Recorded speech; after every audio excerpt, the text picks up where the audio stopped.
চলো শুরু করি। তো আজকে আমাদের চ্যাপ্টার কোনটা পড়ার কথা ছিল? আজকে পড়ার কথা ছিল আমাদের হচ্ছে নিউটনের বলবিদ্যা। তো চলো আজকে হচ্ছে আমরা নিউটনের বলবিদ্যা পড়াশোনা করব। তো এই নিউটনের বলবিদ্যার তোমাদের মেডিকেলের ক্লাস অলরেডি হয়ে গেছে, তাই না? মেডিকেলের ক্লাস যদি হয়ে যায় তাহলে নিউটনের বলবিদ্যা সম্পর্কে তোমাদের মোটামুটি ধারণা হয়ে গেছে যে মেডিকেলের জন্য কেমনে পড়তে হবে। এখন এইটার পাশাপাশি তোমরা যা পড়ছো তার পাশাপাশি ভার্সিটির জন্য যতটুকু লাগবে সেটা আমরা হচ্ছে এই ক্লাসে কভার করব। ঠিক আছে, তো চলো শুরু করি। আমরা দেখি কি কি আছে আজকে আমাদের। দেখো, প্রথম টাইপ হচ্ছে বল। তো নর্মাল বল কাকে বলে, বল হচ্ছে কত প্রকার, কোনটা হচ্ছে কেমন, এইগুলো তোমরা মেডিকেল ক্লাসে করে আসছো। তো এইগুলা তো এখন আর দেখার কোনো বিষয় না, তাই না? তো আমরা হচ্ছে ডিরেক্ট যেগুলো ম্যাথমেটিক্যাল পার্ট আছে, যেগুলো ভার্সিটিতে আসার মতো সেই পার্টগুলোতে চলে যাব। তো এখানে বল টপিক লেখা আছে, কিন্তু আমি দেখাইছি কি দেখো তো, তিনটা বস্তু এখানে যুক্ত আছে। এটা আমি কেন দেখালাম? তো নর্মালি হচ্ছে তোমার এফ ইকুয়ালস টু এম এ, এইগুলা কি তোমরা মেডিকেল ক্লাসে করে আসছো। তো তোমাদের আমি এইগুলা বেশি দেখাবো, যেগুলো তোমার ভার্সিটির জন্য লাগবে। তো দেখো, এই জায়গায় কি হচ্ছে, একটা সিস্টেম দেওয়া আছে, পুরো একটা সিস্টেম। এই সিস্টেমে কি আছে দেখো তো,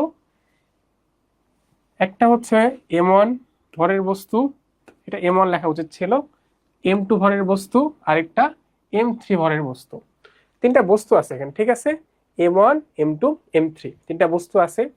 এই তিনটা বস্তুকে কি করা হয়েছে, এই যে হলুদ যেটা দেখতেছো না, এইটা হচ্ছে দড়ি। আমি দড়ি দ্বারা যুক্ত করছি বা সুতা দ্বারা যুক্ত করছি, বোঝা গেছে? আচ্ছা, তো সুতা দ্বারা যদি যুক্ত করি বা দড়ি দ্বারা যদি যুক্ত করি তাহলে কি হবে দেখো তো, এই দুটো একসাথে যুক্ত করছি, আবার এই দুটো একসাথে যুক্ত করছি। এই পাশে এইখানে আমি বল, এখানে আরেকটা দড়ি দিয়ে আছে, বল দিয়ে টানতেছি একটা নির্দিষ্ট পরিমাণ বল দিয়ে। এই বলটার মান কত দিছি আমি? এই বলটার মান হচ্ছে এফ। বোঝা গেছে? এখন আমাকে তুমি বলো তো, তুমি ছোটবেলায় এরকম করছো না যে এই একটা বস্তু আছে তার সাথে আরেকটা বস্তু লাগানো, তার সাথে এরকম আরেকটা বস্তু লাগানো।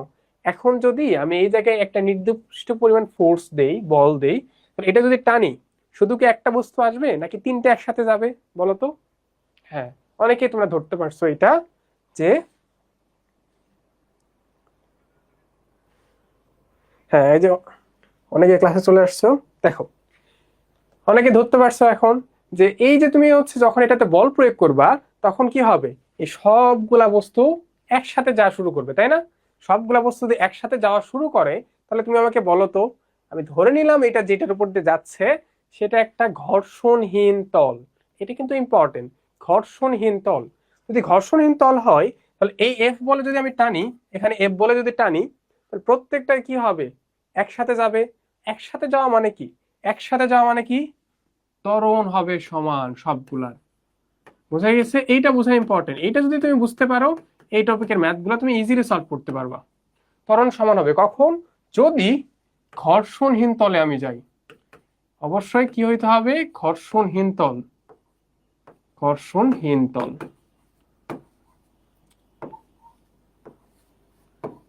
আজকে আমাদের একটু পেনের প্রবলেম হয়ে গেছে, তো এই জন্য লিখতে একটু সমস্যা হচ্ছে। আচ্ছা দেখো, একটু আগে হঠাৎ করে সমস্যা হয়েছে পেনের, আর এটা ক্লাস নিতে যে। দেখো কি হইলে তাহলে এই সিস্টেমটাতে আমি এখানে এফ বল প্রয়োগ করতেছি, তাই না?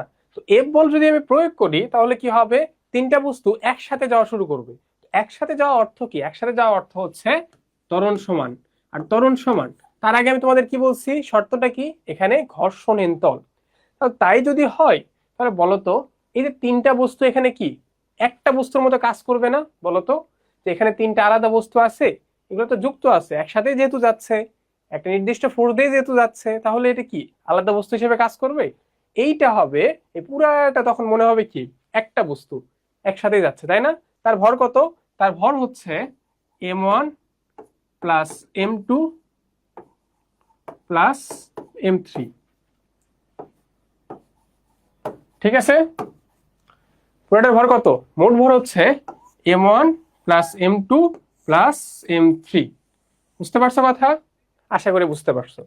এখন তাহলে তোমাদের আমি যদি বলি যে এটা ত্বরণ কত, তোমরা বের করতে পারবে না? হ্যাঁ, ত্বরণের সূত্র তো আমরা বলে দেখে আসছি। ত্বরণ কি, বল ইকুয়ালস টু আমরা কি লিখবো,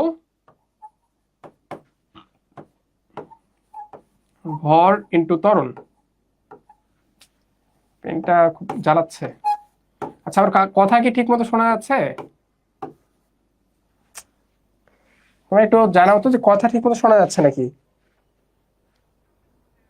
হ্যাঁ, এই তো অনেকে আনসার দিয়ে ফেলছো। আরে তোমার তো সেরা। ত্বরণ, তাই না? তো ত্বরণ যদি হয় তাহলে এখানে বলের মানটা কত? বলের মান হচ্ছে এফ, আমরা এফ বলে টানতেছি। আর ভরটা কত?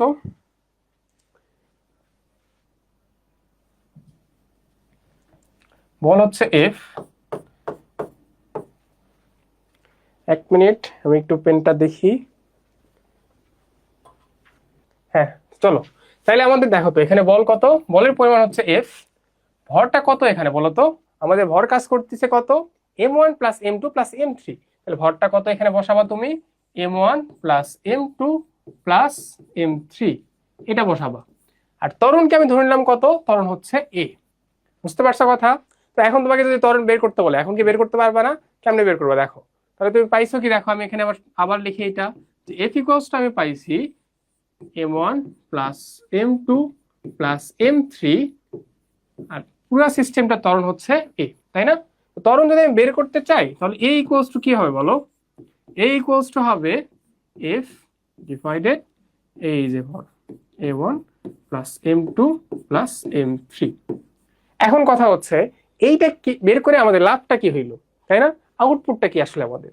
তো লাভ যেটা হয়েছে দেখো, যে আমাদের এখানে বের করতে বলবে কি জানো, যে এই যে দড়িটা আছে বা সুতাটা আছে, এইটার টান কত, এইটাতে আমি কত টান পাচ্ছি, এইটাতে টান কত পাচ্ছি। বুঝতে পারছো কথা? যদি এখানে আমি এফ বলে টানি তাহলে এখানে টান কত পাচ্ছি, এইখানে টান কত পাচ্ছি। তো আমি এই জায়গার টানের মান ধরলাম হচ্ছে T1। এটা কত ধরলাম? এখানে ধরলাম T1। আর এই দড়িতে টান পাচ্ছি T2। বোঝা গেছে কথা? আমাদের বের করতে দিবে যে এই T1টা কত, এই দড়িতে টানটা কত, বা এই দড়িতে টানটা কত। তো এটা যদি আমাদের বের করতে হয়, তখন তুমি এখন একটু ঠান্ডা মাথায় তোমরা দেখবা, অনেকে হচ্ছে, আচ্ছা দেখো, অনেকে কমেন্ট করতেছে, এখন একটু মনোযোগ দাও, কারণ এখন ইম্পর্টেন্ট পার্ট। যে ত্বরণটা তো আমি বের করে নিছি, তাই না? আমাদের তাহলে বের করতে বলবে এই দড়ির টান অথবা এই দড়ির টান। তো টানটা যখন বের করতে বলবে, দেখো এই দড়ি যদি তুমি টান বের করতে চাও, এই দড়ির পরে কি কি আছে, এই দড়িটা কাকে টানতেছে বলো তো? এই T1, এই টানটা কার উপরে যাচ্ছে? M1 এর উপরে। বুঝতে পারছো কথা? ভালো করে শুনে দেখো আরেকবার। এই যে দড়িটা আছে, এই দড়িটা কাকে টানতিছে? এই যে M1 ভরের বস্তুটাকে টানতিছে না? তাহলে আমার জাস্ট কাজ করতে হবে কি, এই দড়িটা এইটার টানতিছে, তাহলে এখানে ভর কতটুকু কাজ করতেছে? হ্যাঁ, আশা করি বুঝতে পারছো তোমরা। যখন তুমি এই দড়ি নিয়ে কাজ করবা, তখন ভরটা কোনটা কাজ করবে? M1। আমার কথা কি বোঝা গেছে? আমি আবার বলতেছি দেখো। প্রথমত আমরা কি বের করে নিছি? এই পুরো সিস্টেমটা ত্বরণ বের করে নিছি। এই যে আমরা পুরো সিস্টেমটার ত্বরণ বের করে নিছি। এই ত্বরণটা আমি যে বের করলাম, এটা আমি কোথায় কাজে লাগাবো? কাজে লাগাবো যখন আমাদের বলবে যে এই দড়িটার টান কত অথবা এই দড়িটার টান কত। বোঝা গেছে? তো যদি আমি টানটা বের করতে চাই, তখন কি হবে দেখো। টান বের করা মানে কি? বল বের করা না? বলের জন্য আমার কি দরকার? ভর আর ত্বরণ। ত্বরণ তো আমি পেয়ে গেছি, সবার ত্বরণ সেম। এখন আমার দরকার কি? ভর দরকার। যখন তুমি এই দড়ির টান বের করবা, তখন ভর নিতে হবে তোমার জাস্ট এইটা। কেন? কারণ দড়ির পরে শুধু একটা ভরই যুক্ত আছে। কিন্তু যখন তুমি এই দড়িটার টান বের করবা, এই দড়ির পরে কি কি আছে দেখো তো। আমি একটু আলাদা একটা কালার নেই, তাহলে বুঝতে সুবিধা হবে। হ্যাঁ, এই দড়িটার পরে দেখো তো এই দুইটা ভরে যুক্ত আছে না? তাহলে যখন তুমি এই দড়ির টান বের করবা, তখন তোমার এই দুইটা ভরই নিতে হবে। তো আমি তোমাদের একটু এগুলা ফর্মুলা দেখাই যে কেমনে করবা। তো যখন তুমি T1 করবা, T1 যখন করবা তাহলে কেমনে করবা বলো তো? T1 তুমি করবা কি, জাস্ট এই যে T1 এর পরে কি আছে? শুধু M1। তাহলে ভর হিসাবে এখানে থাকবে কি? শুধু M1। আর এই যে ত্বরণটা তো তুমি এখান থেকে পেয়ে গেছো। বোঝা গেছে? এখন একটু আমাকে জাস্ট জানাও যে তোমরা বুঝতে পারছো নাকি। ঠিক আছে? আবার যখন তুমি T2 বের করবা, তখন কি হবে বলো তো? এটা তোমাদেরই পারা উচিত, যারা অ্যাপ থেকে ক্লাস করতেছো তারা। হ্যাঁ, দেখো, যখন এইটার টান বের করবা তাহলে কি হবে? এই দড়িটার পরে কি কি আছে, কি কি ভর যুক্ত আছে এখানে? এই M1 ভরও যুক্ত আছে, M2 ভরও যুক্ত আছে, তাই না? T2 যখন আমি বের করব তখন তাহলে কি নিয়ে আসবো? T2 যখন বের করব তখন আমার আসবে কি, ভর কতটুকু কাজ হবে, তখন হবে M1 প্লাস M2, আর ত্বরণ তো আমরা জানি এটা। ঠিক আছে, বুঝতে পারছো তোমরা? বলো, আর কারো কোনো কনফিউশন আছে? যদি না থাকে আমরা ম্যাথে যাব। এটা থেকে খুব ভালো একটা ম্যাথ আছে।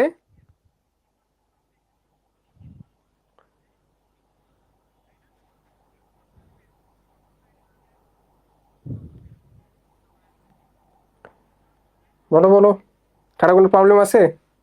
যদি না থাকে তাহলে এটা থেকে ম্যাথে যাব আমরা। হ্যাঁ, আশা করি কারো কোনো প্রবলেম নাই। তাহলে চলো দেখি আমাদের কি ম্যাথ আছে। হ্যাঁ, এই যে দেখো, এটা কোথায় আসছিল, দেখো দেখো দেখো দেখো, এটা আসছিল DU 23-24-এ। কি আসছিল দেখো তো, M এবং 2M ভরের দুইটি আয়তাকার বক্স, দুইটা আয়তাকার বক্স। তাহলে এইটুকু আগে আমরা আঁকাই নিই, তাই না? যে আমাদের একটা হচ্ছে বক্স কি, M ভরের আয়তাকার বক্স, আরেকটা হচ্ছে 2M ভরের আয়তাকার বক্স। দুটা বক্স আঁকাই নিছি আমরা। কি বলছে, একটি ঘর্ষণহীন অনুভূমিক পৃষ্ঠে একটি দড়ি দ্বারা সংযুক্ত। তাহলে এটা কি দ্বারা সংযুক্ত? দড়ি দ্বারা সংযুক্ত। ঠিক আছে, বলছে এফ মাত্রার একটি সম্মুখ বল দ্বারা ভারী বাক্সটিকে ডান দিকে টানা হচ্ছে। তাহলে এই ভারী বাক্সটাকে কোন দিকে টানা হচ্ছে? এটাকে ডান দিকে টানা হচ্ছে। কত বল দিয়ে? এফ বল দিয়ে। ঠিক আছে, এইটুকু কারো অসুবিধা আছে? দেখো তো, আমি যতটুকু আঁকাইলাম আবার আমি বলতেছি। দেখো, এখানে কি আছে, একটা M ভরের বস্তু আছে, আরেকটা 2M ভরের বস্তু আছে। দুইটা বস্তু, এই দুইটা বস্তু কেমন শেপের? দুইটাই হচ্ছে আয়তাকার বক্স। দেখো, দুইটা আমি আয়তাকার বক্স নিছি, একটা M আর একটা 2M। একটা ঘর্ষণহীন অনুভূমিক পৃষ্ঠে দড়ি দ্বারা যুক্ত, এটা হচ্ছে ঘর্ষণহীন তল, সেখানে এটা দড়ি দ্বারা যুক্ত। এফ মাত্রার একটি সম্মুখ বল, এফ মাত্রার একটি সম্মুখ বল দ্বারা ভারী বাক্সটিকে ডান দিকে টানা হচ্ছে। এই ভারী বাক্সটাকে আমি ডান দিকে টানতেছি। প্রশ্ন হচ্ছে, হালকা বাক্সটি দড়ি দ্বারা টান অনুভব করে, দড়িটিতে টান কত? এই যে হালকা যে বাক্সটা আছে, এটা কি দড়ি দ্বারা এখানে একটা টান অনুভব করে না? এই যে এখানকার টান, এখানকার টানটা বের করতে বলছে, যে কতটুকু টান সে পাচ্ছে। বোঝা গেছে?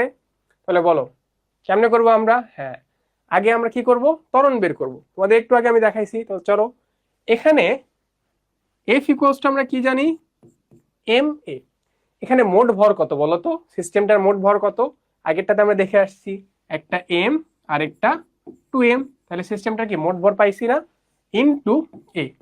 তাহলে বলো আমাকে, যে এখান থেকে তুমি কি লিখতে পারবা, F equals to M plus M কত, sorry M plus 2M, 3M into A. A কত পাবো এখান থেকে বলো? এ পাবো এখান থেকে F/3M। এটা কি পাইলাম? এটা পাইলাম এই পুরা সিস্টেমটার ত্বরণ। তোমাদের আমি কি শিখাইছি, আগে ত্বরণটা তুমি বের করে নিবা, তারপরে বাকি কাজ করবা। তারপরে তোমাকে বলছে কি, দেখো তো এই জায়গাতে টান কতটুকু, এইটা বের করতে বলছে না? তো এখানে যদি তুমি টান বের করতে চাও তাহলে কি হবে? হ্যাঁ, এই যে একটু আগে যা পড়লাম, এটা এখন কাজে লাগবে আমাদের। এখানে এইটা যেহেতু টান এই জায়গায় কাজ করতেছে, তাহলে কি টানের পরে যেটুকু বল আছে সে বলটা নিয়ে আমরা কাজ করব। এই টানের পরে কি আছে দেখো তো, এই দড়িটার পরে জাস্ট এম আছে না? তাহলে টি ইকুয়ালস টু কি হবে, এম ইন্টু এ। বুঝতে পারছো আমার কথা? যেই দড়ির কথা বলবে আমাদের, তারপরে যতটুকু ভর আছে সেই ভরটা আমরা শুধু নিব। এর মান এখানে বসায় দাও। এ আমরা বের করছিলাম না, কত দেখো তো, F/3M, এটা বের করছিলাম। দেখো এখানে mm কেটে গেলে থাকতেছে কি, F/3। আনসার কত আসবে দেখো, আনসার আসতেছে আমাদের এই যে সি নাম্বার, F/3। বোঝা গেছে? বলো তো কারো কোনো প্রবলেম আছে এখানে?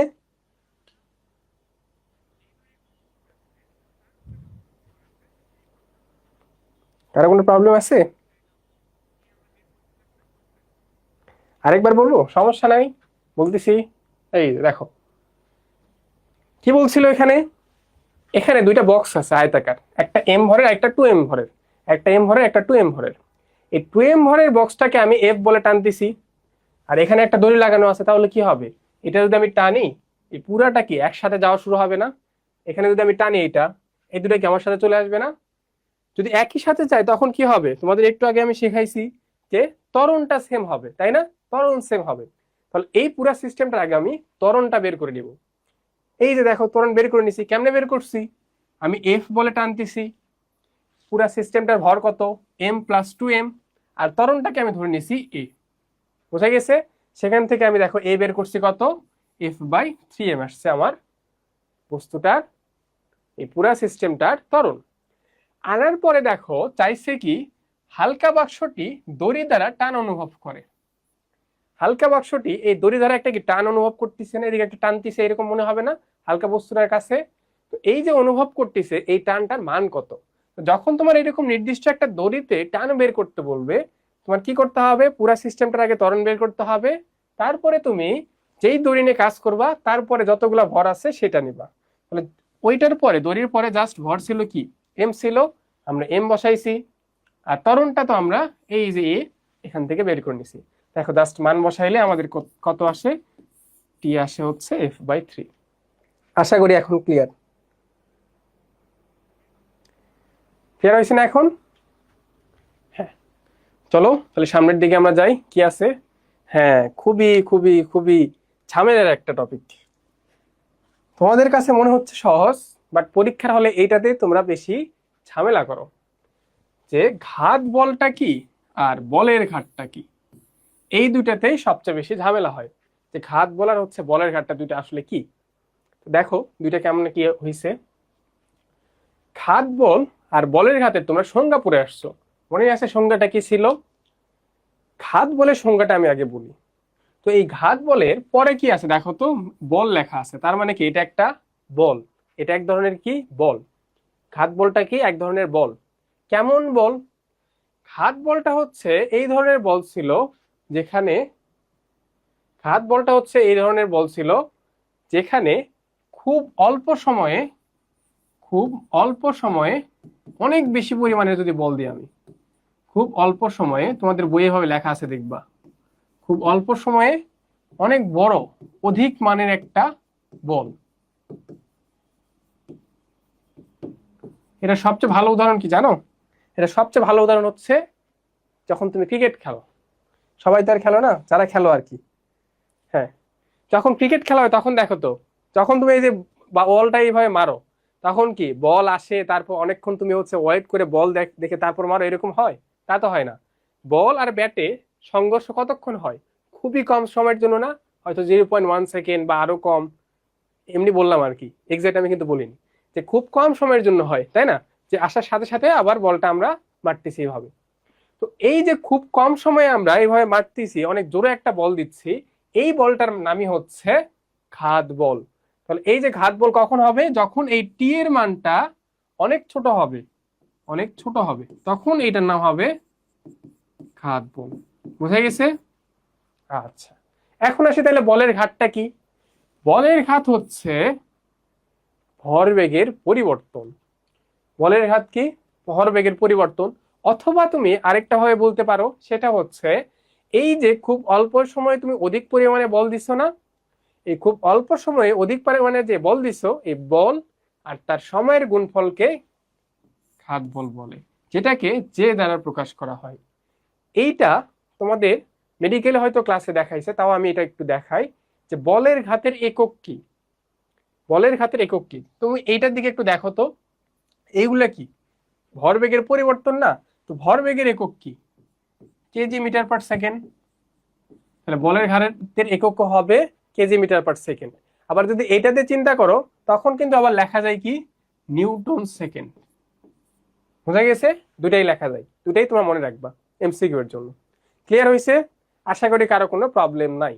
তাহলে এখান থেকে আমরা কি শিখলাম, যে বলের ঘাত ইকুয়ালস আমি বলতে পারবো কি ভরবেগের পরিবর্তন।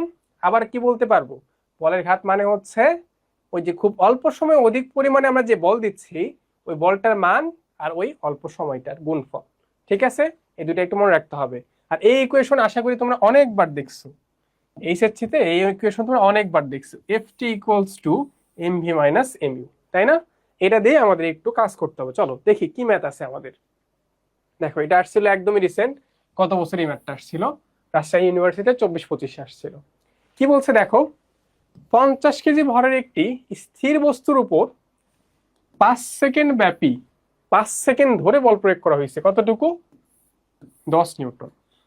খুবই ইম্পর্টেন্ট এটা, যে 50 কেজি ভরের একটা বস্তুর উপর 5 সেকেন্ড ব্যাপী 10 নিউটন বল প্রযুক্ত হলো। তাহলে এইগুলো একটু লিখে নেই আমি। এম হচ্ছে 50 কেজি, টি দেওয়া আছে আমার কতটুকু?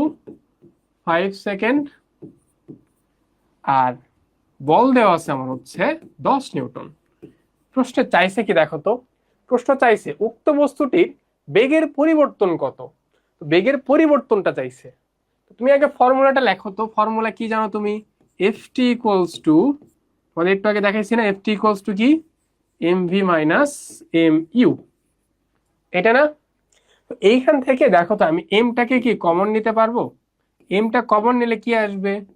ভি মাইনাস ইউ, এটা আসতেছে না? এই ভি মাইনাস ইউটা কি? এই ভিটা কি? ভিটাকে আমরা জানি কি? শেষ বেগ। আর ইউটাকে আমরা ধরি কি? আদি বেগ, তাই না? তাহলে শেষ বেগ আর আদি বেগ, শেষ বেগ থেকে আদি বেগ বাদ দিচ্ছি, একটা বেগ থেকে আরেকটা বেগ বাদ দিচ্ছি, তাহলে এটাকে আমি কি বলতে পারবো? যেটা হচ্ছে বেগের পরিবর্তন। এটা কি বলতে পারবো বলো তো? যে এটা হচ্ছে বেগের পরিবর্তন। ভি মাইনাস ইউটা কি? বেগের পরিবর্তন। হ্যাঁ, বোঝা গেছে? তাই যদি হয়, এখন তুমি যদি মান বসাও তাইলেই আশা করি তুমি পেয়ে যাবা। এই পাশে আমি করে দিচ্ছি এটা, দেখো। তাহলে আমরা কি এখানে দেখলাম? F T equals to M V minus U. আমাদের তো কি বেগের পরিবর্তন করতে বলছে না? কতটুকু হবে সেটা বের করতে বলছে। তাহলে ভি মাইনাস ইউ এটার মান বের করতে হবে। তাহলে কি হবে দেখো, এফ টি নিচে হবে এম, মানগুলা বসাও তাহলে চলে আসবে। দেখো সব মানগুলা দেয়া আছে। বল কত দেয়া ছিল আমাদের? 10 নিউটন। সময় দেয়া ছিল কত? 5 সেকেন্ড। আর ভর দেয়া ছিল 50। এটা কি হাতে ক্যালকুলেশনের প্রবলেম হবে? এটা কি একদমই ইজি না? কি উপরে কি হবে দেখো, 50, নিচেও 50, তাহলে কত থাকে? 1 মিটার/সেকেন্ড। ঠিক আছে? তাহলে কোনটা হচ্ছে আনসার?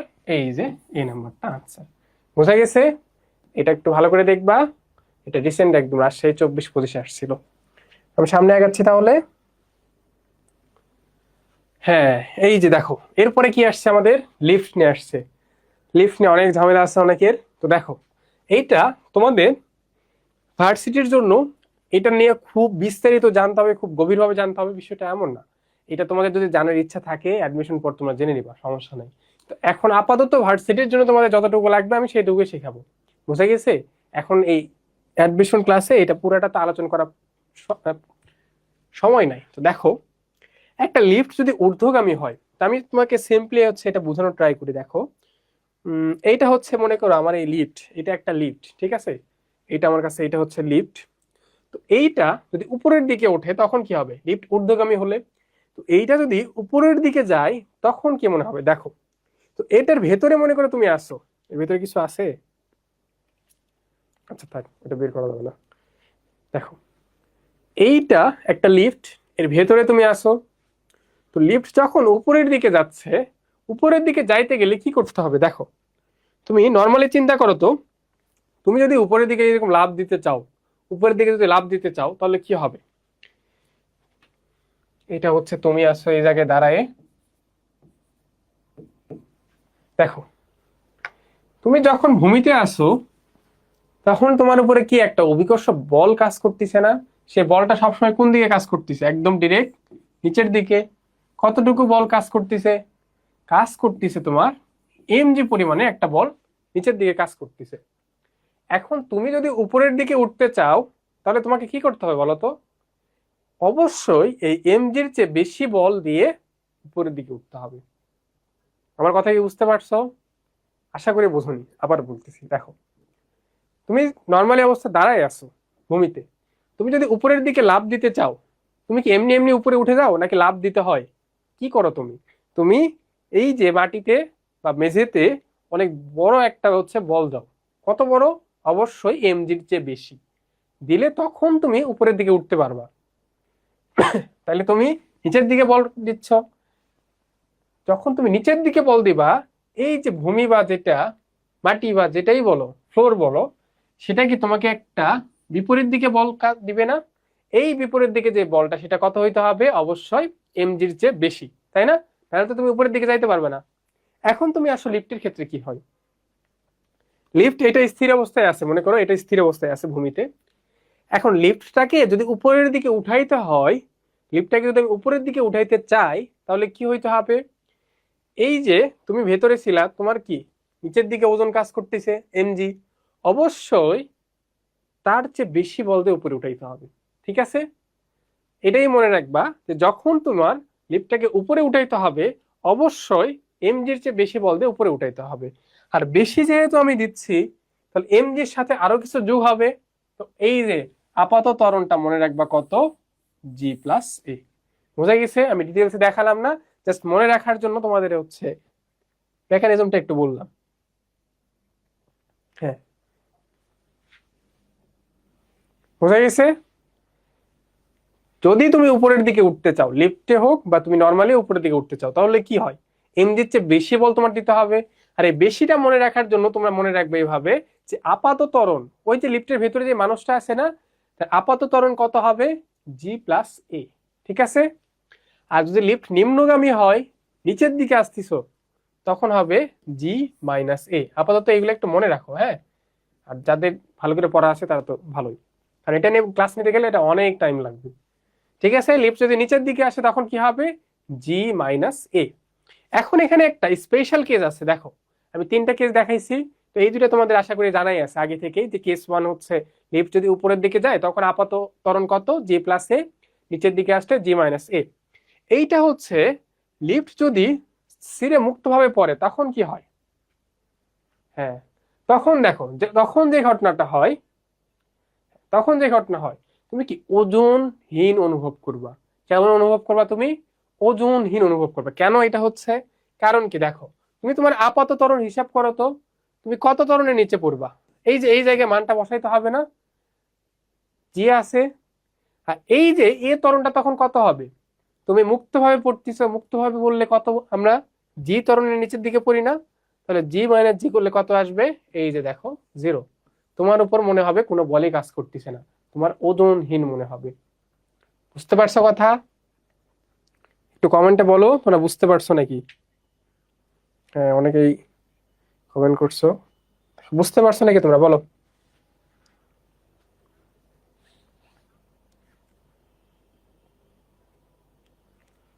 হ্যাঁ, আশা করি ক্লিয়ার হয়েছে। তাহলে মনে রাখবা, লিফট ঊর্ধ্বগামী হলে তখন আপাত ত্বরণ কত? জি প্লাস এ। নিম্নগামী হলে জি মাইনাস এ। আর যখন লিফট ছিঁড়ে পড়লে তখন তোমার কাছে কি মনে হবে? এই যে এটা ওজনহীন মনে হবে, মনে হবে তোমার উপর কোনো বলেই কাজ করতেছে না। বোঝা গেছে? এটা আবার প্র্যাকটিক্যালি করতে যেও না তোমরা। আচ্ছা, দেখো সামনে আমাদের কি ম্যাথ আছে। হ্যাঁ, এটাও কোথায় জানি আসছিল, অ্যাড করা হয়নি। এটাও আসছিল কোনো একটা জায়গায়, আসা একটা হচ্ছে ম্যাথ, আমি ভুলে গেছি কোথায় আসছিল। দেখো, 100 কেজি ভরের একটি লিফট, এই 100 কেজি ভরটা কার? এই 100 কেজি ভরটা হচ্ছে লিফটের, এটা ইম্পর্টেন্ট। বোঝা গেছে? এই 100 কেজি ভরটা কার? এটা হচ্ছে লিফটের। 1.8 মিটার পার সেকেন্ড ত্বরণে নিচে নামছে। এইটা কত? 1.8 মিটার পার সেকেন্ড স্কোয়ার ত্বরণে নিচে নামছে। ঠিক আছে, লিফটের ভেতরে দাঁড়ানো 60 কেজি ভরের একজন ব্যক্তি কত বল অনুভব তো হবে? দেখো আমি একটু তোমাদের আঁকায় দেখাই। এই যে এইটা হচ্ছে একটা লিফট, এটা হচ্ছে একটা লিফট। এর ভেতরে ধরে নাও আমার ওজন 60 কেজি, ধরে নাও। ঠিক আছে, এইটা হচ্ছে আমি এখানে দাঁড়াই আছি, লিফটের ভেতরে আমি হচ্ছে এরকম দাঁড়াই আছি। এই লিফটের ওজন হচ্ছে 100 কেজি। লিফটটা নিচের দিকে আসতেছে, এই লিফট নিচের দিকে আসতেছে। তো লিফট যদি নিচের দিকে আসে, তাহলে আমার উপরে আপাত ত্বরণ কত হবে বলো তো? তোমাদের একটু আগে আমি দেখাইছি না, আপাত ত্বরণ কত? আপাত ত্বরণ কত হবে বলো? জি মাইনাস এ। ঠিক আছে, এখানে তোমাদের প্রবলেম হবে না। ম্যাথে কোথায় প্রবলেম হবে আমি বলতেছি, দেখো। তাহলে এখানে মান বসাও। জি এর মান আমরা কত জানি? জি এর মান আমরা জানি 9.8। মাইনাস এখানে ত্বরণ কত ত্বরণের নিচে নামতেছি আমি 1.8, তাহলে 1.8 এটা কি হাতে ক্যালকুলেশন করতে পারবে না? এটা কি আহামরি কিছু? 9.8 থেকে 1.8 বাদ দাও, 0.8 বাদ চলে যাবে, 9 থেকে 1 বাদ দিলে কত থাকে? 8, তাহলে 8 মিটার পার সেকেন্ড স্কোয়ার, এটা হচ্ছে আমার আপাত ত্বরণ। এখন বলছে 60 কেজি ভরের যে ব্যক্তিটা আছে, মানে আমার উপর কত বল অনুভূত হবে, কত বল অনুভূত হবে। এখন এটা হচ্ছে বোঝার বিষয়। এখানে ভর দেওয়া আছে দুইটা, তোমার লিফটের ভরও দেওয়া আছে এখানে, আবার এই ব্যক্তিটার ভরও দেওয়া আছে। তাহলে তুমি কোনটা নিয়ে কাজ করবা? তোমার কি বলছে? বল অনুভূত বলছে না? তাহলে তুমি বলের মান বের করবা। এফ ইকুয়ালস টু তুমি করবা এম ইন্টু আপাত ত্বরণ, আপাত ত্বরণ। তাহলে এমটা কোনটা বসাবা তুমি? যেহেতু দেখো বলছে 60 কেজি ভরের একজন ব্যক্তি কত বল অনুভব করবে, আমি আমার উপর কত অনুভব করব। তুমি নিজে চিন্তা করে দেখো তো, লিফট বড় হোক, ছোট হোক, মাঝারি হোক, যা হয় হোক, তোমার কি তার কিছু যায় আসে? তোমার এটাতে কিছু যায় আসে না। তুমি কত ওজন অনুভব করবা এইটা তোমার কার উপর ডিপেন্ড করে? তোমার নিজের ভরের উপর ডিপেন্ড করে। আমি এই যে আমার এখন হচ্ছে ধরে নাও ওজন 60 কেজি, তাহলে আমি কতটুকু ওজন কাজ করব, এই 60 কেজির জন্য যে ওজনটা সেটা আমি ফিল করতে পারবো, অনুভব করতে পারবো। বুঝতে পারছো কথা? তাহলে এই যে ভরটা আমি যখন নিব, এটা কোন ভর হবে?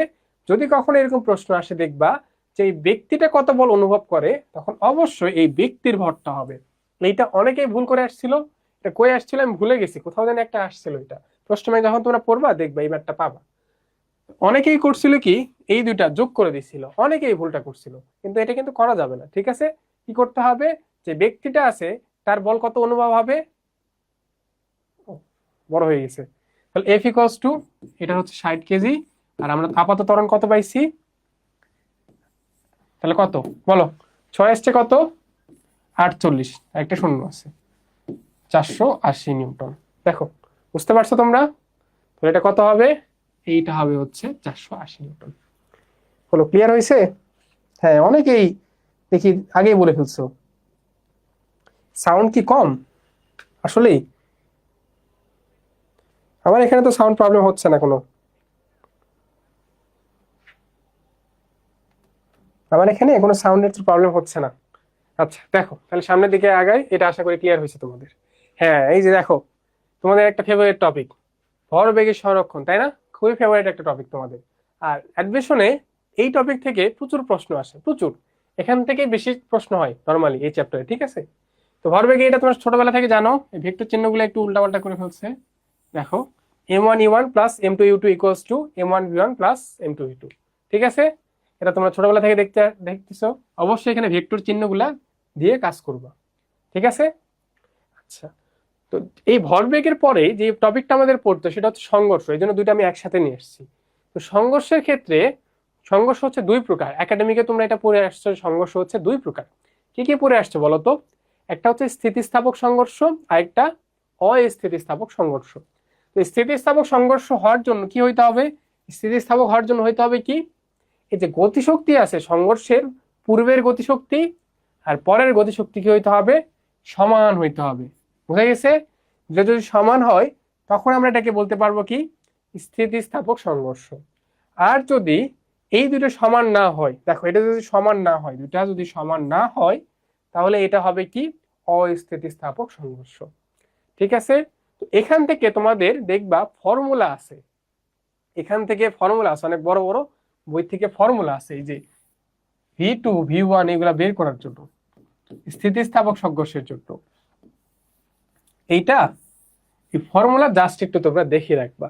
এটা থেকে নর্মালি প্রশ্ন আসে না, বড় বড় ফর্মুলা তো নর্মালি আসে না, কিন্তু তোমরা তাও একটু জাস্ট দেখে রাখবা ফর্মুলা গুলা, যাতে ভুলেও যদি কখনো আসে তুমি যাতে আনসার করতে পারো। ঠিক আছে? আচ্ছা, দেখি এখান থেকে আমাদের কি ম্যাথ আছে, চলো দেখা যাক। হ্যাঁ, খুব ভালো একটা ম্যাথ। দেখো, ঢাকা ভার্সিটিতে আবার রিপিটও হয়েছে, 17-18তেও একবার আসছে, আবার 19-20এও আসছে। তাহলে বুঝতেছো এই ম্যাথটা কি ইম্পর্টেন্ট একটা ম্যাথ। দেখো ম্যাথটা তোমরা একটু পড়ে দেখো কি আছে এই ম্যাথটাতে। বলা আছে স্থির অবস্থায় থাকে একটা বস্তু, একটা বস্তু স্থির অবস্থায় ছিল, এই বস্তুটা বিস্ফোরিত হয়ে m1 ও m2 ভরের দুটি বস্তুতে পরিণত হয়ে তাহলে কি হয়েছে দেখো, দুটা আলাদা করবো। এই যে ধরে নাও এইটা হচ্ছে একটা বস্তু, এইটা ধরে নাও একটা বস্তু, ঠিক আছে। এই বস্তুটা, এটা হচ্ছে একটা স্থির অবস্থায় থাকা বস্তু, এইটা বিস্ফোরিত হয়ে এরকম দুইটা হয়ে গেল, কি দুইটা হয়ে গেছে না? হ্যাঁ। তাহলে স্থির অবস্থায় থাকা একটা বস্তু বিস্ফোরিত হয়ে দুইটা আলাদা বস্তু হয়ে গেল, একটা ভর M1 আর একটা হচ্ছে M2, দুটা বস্তুতে পরিণত হয়ে যথাক্রমে V1 ও V2 বেগে বিপরীত দিকে চলমান। মানে এটা এই যে স্থির অবস্থায় ছিল, এটা ধরে নাও M1, এটা হচ্ছে M2, দুইটা এইরকম বিস্ফোরিত হয়ে দুইটা দুই দিকে যাওয়া শুরু করে দিছে, ঠিক আছে।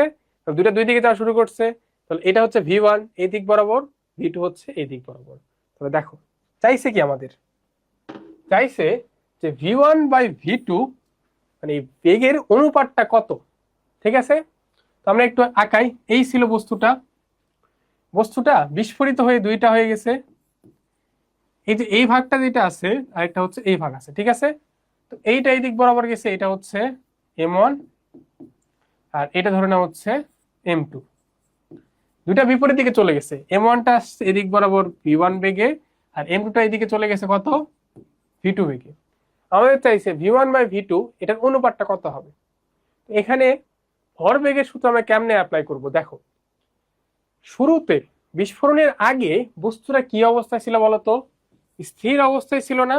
তার মানে এইটার আদিবেগ কত ছিল, বস্তুটার আদিবেগ u = 0, ঠিক আছে। ধরে নাও বস্তুটার ভর আমি ধরলাম বড় M। এখন যদি আমি বসাই ফর্মুলা, তাহলে কি আসবে দেখো তো, আমি একটু নিচে লিখতেছি। এটা আদি অবস্থায় ছিল ধরে নাও mu, এটা আদি অবস্থায়। বিস্ফোরণের পরে মোট ভরবেগ কত, ভরবেগের ম্যাথগুলো আমরা কেমনে করি, বাম পাশে সংঘর্ষ বা বিস্ফোরণের পূর্বে মোট ভরবেগ ইকুয়ালস টু ডান পাশে আমাদের মোট ভরবেগ, তাই না। তো ডান পাশে কি হবে দেখো, M1 V1 নিব, ঠিক আছে।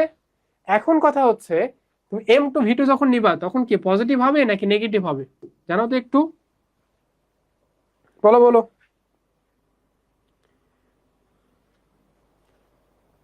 এটা কি বিপরীত দিকে হয়েছে, তাহলে V1 এর দিক যদি পজিটিভ আমি ধরি, V2 তাহলে কি হবে। হ্যাঁ, এই যে অনেকে অলরেডি তোমরা ভুল করে ফেলছো, এটা দেখে ভালো লাগতেছে যে অনেকে ভুল করছো তোমরা, তার মানে আমি শিখাইতে পারবো, ঠিক আছে। তাহলে এইটা হবে হচ্ছে মাইনাস, এই ভুলটাই করছো তোমরা, তোমাদের দেখলাম অনেকেই এই ভুলটা করছো তোমরা।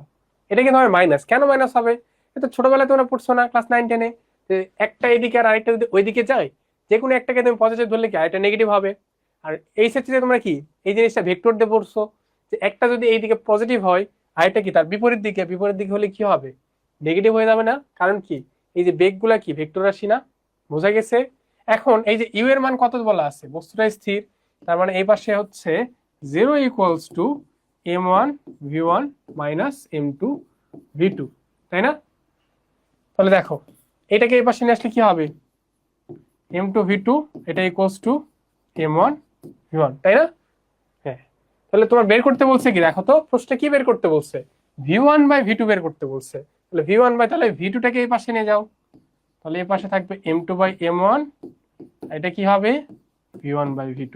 তাহলে V1/V2 এর মান কত আসছে, M2/M1। এটা যে প্রবলেমটা হয়, অনেকে আনসার দিছো, ভুল করছো, সমস্যা নাই, ঠিক আছে, সমস্যা নাই, ভুল করছো কিন্তু এখন আর ভুল করা যাবে না, ঠিক আছে। এবার ম্যাথটা ইম্পর্টেন্ট, কেন ইম্পর্টেন্ট দেখো, ঢাকা ভার্সিটি কিন্তু 2বার আসছে। নর্মালি ভার্সিটি গুলাতে রিপিট কোশ্চেন তেমন খুব বেশি দেখা যায় না, যে একদম সেম কোশ্চেনে যেটা এটা দেখা যায় না। যদি এইরকম কিছু পাও, অবশ্যই কিন্তু তোমার এটা মিস করা যাবে না, কারণ এটা তো তোমার একদম ডিরেক্ট তোমার প্র্যাকটিস করা ম্যাথ, সেই ম্যাথ তুমি যদি যে ভুল করো তাহলে কিন্তু হবে না। তাহলে আনসার আমাদের কি আসছে বলো তো, M2/M1। আর এই যে চিহ্নর যদি একটু ভুল হয় তোমার, তাহলে তোমার আনসারটা ভুল হয়ে যাবে, কারণ চিহ্ন ভুল করলে তুমি যে আনসারটা দিবা স্যার এটা জানে যে তুমি এই জায়গাতে ভুল করবা, এই জন্য অপশনটা এরকমও দিয়ে দিচ্ছে, ঠিক আছে। তো এইটা ভরবেগের ম্যাথ ছিল আমাদের। হ্যাঁ, এখন আশা করি বুঝতে পারছো। এরপরে যাব আমরা, দেখি কি আছে এরপরে। হ্যাঁ, এরপরে আছে হচ্ছে ঘর্ষণ। তো ঘর্ষণ তোমাদের বিশাল একটা টপিক, ঘর্ষণ অনেক বড় একটা টপিক। যে ঘর্ষণে তোমরা হচ্ছে এই যে নর্মাল, এই যে অনুভূমিক তলে ঘর্ষণ, আনত তলে ঘর্ষণ, বস্তুটা কিভাবে হচ্ছে যদি স্থির থাকতে চায় তখন কিভাবে করতে হবে, একটা নির্দিষ্ট ত্বরণে যদি উপরে যেতে চায়, নির্দিষ্ট ত্বরণে যদি নিচে আসতে চাই, অনেক কিছু আছে ঘর্ষণে। কিন্তু তোমাদের এত কিছু দরকার নাই, তোমাদের জাস্ট দুইটা জিনিস লাগবে, আমি ঘর্ষণ থেকে ওই দুইটাই পড়াবো, ঠিক আছে? প্রথমত এই যে এখানে যেটা দেখতেছ আগে এটা পড়ো। এটাতে কি আছে দেখো তো, স্থিতি ঘর্ষণ আর গতি ঘর্ষণ। তোমরা পড়ছিলে না ঘর্ষণ কত প্রকার? পড়ছিলা দুই প্রকার। কি কি ছিল? স্থিতি ঘর্ষণ আর একটা ছিল কি গতীয় ঘর্ষণ। তো এই স্থিতি ঘর্ষণের বেলায় আমরা কি পড়ি দেখো তো, স্থিতি ঘর্ষণ এফএস কি আসলে কেমনে বের করি আমরা? সর্বোচ্চ স্থিতি ঘর্ষণ হচ্ছে মিউএস ইন্টু আর, তাই না? এই মিউএসটা কি? স্থিতি ঘর্ষণ গুণাঙ্ক, স্থিতি ঘর্ষণ গুণাঙ্ক, স্থিতি ঘর্ষণ গুণাঙ্ক, তাই না? আর এই যে মিউকে, মিউকেটা কি? এটা হচ্ছে গতীয় ঘর্ষণ গুণাঙ্ক, গতীয় ঘর্ষণ গুণাঙ্ক, ঠিক আছে? গতীয় ঘর্ষণ গুণাঙ্ক। তাহলে এখন আমি এটাতে যদি বলতে চাই যে স্থিতি ঘর্ষণ গুণাঙ্ক, স্থিতি ঘর্ষণ কখন হচ্ছে, গতীয় ঘর্ষণ কখন কাজ করতেছে, দেখো এই বস্তুটার উপরে আমি এই বল প্রয়োগ করতেছি, কোন একটা স্থির বস্তুর উপরে, এই বস্তুটা স্থির আছে, দেখো এই বস্তুটা স্থির আছে, তো এটাতে আমি দেখো প্রথমে বল প্রয়োগ করতেছি কিন্তু বস্তুটা যাচ্ছে না, তার মানে কি এটার কিছু একটা বাধা আছে। বাধাটা কেমন? আমি এই যে এই দিক বল বল প্রয়োগ করতেছি, বাধাটা কোন দিকে হবে? অবশ্যই বাধাটা বিপরীত দিকে হবে। তো এই দিক বরাবর দিচ্ছি কিন্তু এটার একটা ঘর্ষণ বল আছে, এই ঘর্ষণ বলটা কোন দিকে? হ্যাঁ, এইটাই তোমাদের এখানে দেখানোর জন্য বললাম যে এই যে ঘর্ষণ বলটা সব সময় গতির বিপরীত দিকে কাজ করে, এটা মনে রাখবা। বস্তুটাকে তুমি যেই দিকে নিয়ে যেতে চাচ্ছ বা বস্তুটা যেদিকে যাবে তার সবসময় বিপরীতে কাজ করে, ঠিক আছে? তো আমি এই দিকে নিয়ে যেতে যাচ্ছি, তাহলে কি হবে? ঘর্ষণ বলটা তার বিপরীতে কাজ করতেছে। তো আমি দিতেই আছি, দেখো এখনো কিন্তু বস্তুটা যাচ্ছে না, কিন্তু এই এখন আবার বস্তুটা যাচ্ছে, তার মানে একটা নির্দিষ্ট মান আছে ঘর্ষণের, যেটাকে অতিক্রম করার পরে বস্তুটা গতিশীল হবে, তাই না? এই যে নির্দিষ্ট মান যেটা অতিক্রম করার পরে বস্তুটা গতিশীল হবে, সেই নির্দিষ্ট মানটাকে বলা হয় সর্বোচ্চ স্থিতি ঘর্ষণ, ঠিক আছে? ওই সর্বোচ্চ, ওই স্থিতি ঘর্ষণটা অতিক্রম করার পরে তারপর তোমার বস্তুটা গতিশীল হওয়া আরম্ভ করবে, ঠিক আছে? বোঝা গেছে? এটাকে কিন্তু শুধু স্থিতি ঘর্ষণ বলা উচিত না, এটাই কি বলা উচিত? সর্বাধিক স্থিতি ঘর্ষণ। ক্লিয়ার এখন? তারপরে যখন বস্তু চলতে থাকবে তখন কোন ঘর্ষণ কাজ হয়? তখন হবে তোমার গতীয় ঘর্ষণ, ঠিক আছে? আশা করি এইটুকুতে তোমাদের প্রবলেম নাই। তো তোমাদের এখান থেকে যে টাইপটা সবচেয়ে বেশি ইম্পর্টেন্ট সেটা হচ্ছে এই যে এই টাইপের কোশ্চেনটা। দেখো জিএসটি 23-24, 21-22, রাজশাহী ইউনিভার্সিটি 23-24, 18-19, একটাই প্রশ্ন, এই সেম মান সেম প্রশ্ন কতবার আসছে দেখো? অনেকবার আসছে না? 4বার, জিএসটিতে 2বার, রাজশাহী ইউনিভার্সিটিতে দুইবার। ম্যাথটা কি দেখো, অনেক ইজি একটা ম্যাথ, কিন্তু কঠিন কিছু না। কি আছে এটাতে দেখো তো, 1 কেজি ভরের একটি পাথর সোজাভাবে নিচে ফেলা হয়েছে। তো এইটা হচ্ছে একটা পাথর, এটা হচ্ছে একটা পাথর, তার ভর কত? এটার ভর হচ্ছে 1 কেজি, এটা 1 কেজি ভরের একটা পাথর। তো এইটা যদি নিচে ফেলা হয়, এইটা হচ্ছে আমার একটা পাথর, ঠিক আছে? এটা নিচে ফেলা হলে কি এটা নিচের দিকে পড়ে যাবে না? এটা ছেড়ে দিলে কি নিচের দিকে পড়ে যাবে? নর্মাল অবস্থায় কোনো যদি বাধা না থাকে তাহলে কত বলে পড়বে? এটা কত বলে পড়বে বলো বলো, মনে পড়ছে? একটু আগে তোমাদের বলে আসছি যে যদি কোনো বাধা না থাকে তখন এটা কত বলে পড়বে? এটা এমজি বলে নিচের দিকে পড়ে যাবে, তাই না? এটা এমজি বলে নিচের দিকে পড়ে যাবে। কিন্তু প্রশ্নে কি আছে দেখো, প্রশ্নে কি আছে? বাতাসের বাধা 7.8 নিউটন হলে, তার মানে কি যখন তুমি বস্তুটাকে ছেড়ে দিছো বস্তুটা নিচের দিকে পড়তে চাচ্ছে, কিন্তু কি বাতাস তাকে উপরের দিকে একটা ঘর্ষণ বল দিচ্ছে। বোঝা গেছে? বাতাসটা কোন দিকে দিচ্ছে? বলটা উপরের দিকে, কারণ কি বস্তু যেদিকে চায় ঘর্ষণ বল তার কি বিপরীত দিকে কাজ করে। তাহলে বাতাসের বাধা তোমার দেওয়া আছে। এখন তুমি আমাকে আগে বলো, এই বস্তুটা যদি আমি নর্মালি ছেড়ে দিতাম তাহলে কতটুকু বল কাজ করতো? এমজি কত? কত বলো? এম 1 কেজি, জি 9.8, কত বল কাজ করতো? এটা 9.8 নিউটন, ঠিক আছে? স্বাভাবিক অবস্থায় ছেড়ে দিলে এটা কত নিউটন বলে পড়তো? 9.8 নিউটন বল নিচের দিকে কাজ করতো। কিন্তু বাতাসের বাধা কোন দিকে? বাতাসের বাধাটা হচ্ছে, আমি কালার একটু চেঞ্জ করি, বাতাসের বাধা হচ্ছে উপরের দিকে। উপরের দিকে হচ্ছে এটা বাতাসের বাধা, কত?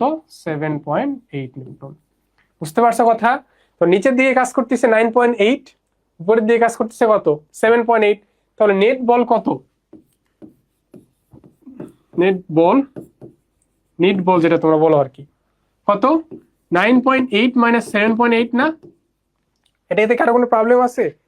আমি আবার বলতেছি, দেখো 9.8 নিচের দিকে কাজ করতেছে আর 7.8টা উপরে দিকে কাজ করতেছে। তাহলে তোমার নিট বল কত? একটা থেকে আরেকটা বাদ দিবা, কোনটা থেকে? আমি বড়টা থেকে ছোটটা বাদ দিলাম। তাহলে কোন দিকে কাজ করতেছে? বাকিটা নিচের দিকে কাজ করতেছে, বড়টার দিকে। এটা কত আসে? এটা আসে 2 নিউটন, তাই না? 9 থেকে 7 বাদ দিলে কত? 2 নিউটন চলে আসতেছে। বলছে পাথরের ত্বরণ কত হবে? তো নিট বল ইকুয়ালস টু আমরা কি জানি? এই নিট বল ইকুয়ালস টু এম এ, তাই না? তাহলে আমার ত্বরণ বের করতে বলছে, এ বের করতে বলছে। তাহলে এ ইকুয়ালস টু, বলটা কত? 2 নিউটন, বস্তুর ভর কত? 1 কেজি। তাহলে কত আসবে? 2 মিটার পার সেকেন্ড স্কোয়ার।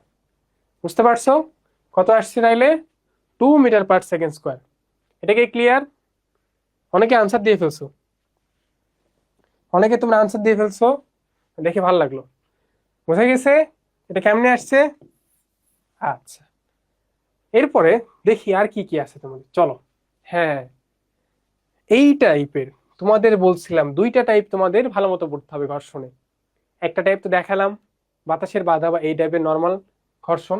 আরেকটা দেখো কি বলছে, একটি কাঠের তক্তার উপর অবস্থিত একটি ইটের নিশ্চল কোণ 45 ডিগ্রি। এইটা বোঝা উচিত যে নিশ্চল কোণটা আসলে কি।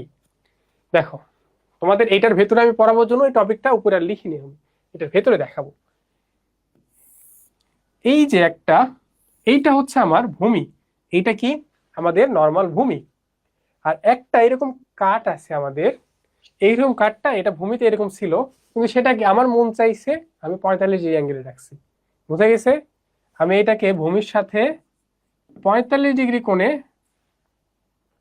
রাখছি, ভূমির সাথে এটা 45 ডিগ্রি কোণে রাখছে একটা কাঠ। বলছে কি দেখো, এই জায়গায় যদি ইট থাকে, এই জায়গায় যদি একটা ইট থাকে, এইটা হচ্ছে একটা ইট, এইটা ইট, ঠিক আছে? এই ইটটা স্থির অবস্থায় থাকে। আমি পুরাটা আবার একটু বলি। একজন কখনো পরীক্ষা 3 ধাপে হোক, এমসিকিউ, রিটেন, তারপর ভাইবা, শুধুমাত্র 3টা কেন, আরো হোক, যত পারুক নেই। আচ্ছা দেখো, নিশ্চল কোণ বিষয়টা কি? আমি যে চিত্র আঁকালাম, তোমাদের অনেকের কনফিউশন লাগতে পারে, দেওয়া আছে শুধু নিশ্চল কোণ, তো আমি এত কিছু এখান থেকে বুঝবো কিভাবে? তো নিশ্চল কোণ বিষয়টা আগে তোমার বুঝতে হবে যে নিশ্চল কোণ বিষয়টা কি। নিশ্চল কোণ বিষয়টা হচ্ছে, যদি তুমি আনত তলে কোনো একটা বস্তুকে রাখো, আমি মনে করো এই যে আমার কাছে একটা বই আছে, হ্যাঁ এই যে দেখো, এটা হচ্ছে একটা বই, ঠিক আছে? তো এই বই যখন সোজা অবস্থায় আছে, আমি এই রিমোটটা এখানে রাখলাম, এখন কি রিমোটটা কি পড়তিছে? না, পড়তিছে না। আবার এরকম বাঁকা করলাম একটু, এখনো কিন্তু পড়তিছে না, একটু বাঁকা করছি, আরো একটু বাঁকা করলাম, তাও পড়তিছে না। কিন্তু এই যে দেখো, একটা নির্দিষ্ট বাঁকা করার পরে এই বস্তুটা পড়ে যাচ্ছে, তাই না? একটা নির্দিষ্ট পরিমাণ বাঁকা করার পরে বস্তুটা পড়ে যাচ্ছে। তাহলে এই যে তলে যে ঘর্ষণটা ছিল, এইটা রেখে ধরে রাখতে পারে না। এইটাই আমরা হচ্ছে দেখব যে নিশ্চল কোণ মানে হচ্ছে একটা বস্তুকে আনত তলে রাখলে সর্বোচ্চ কত আনত তলে রাখতে পারবা, সেই কোণটাই হচ্ছে নিশ্চল কোণ। নিশ্চল কোণ বিষয়টা কি আমি একটু লিখে দিচ্ছি এখানে। নিশ্চল কোণটা হচ্ছে, নিশ্চল কোণ মানে হচ্ছে সর্বোচ্চ সর্বোচ্চ কত কোণে বস্তুটিকে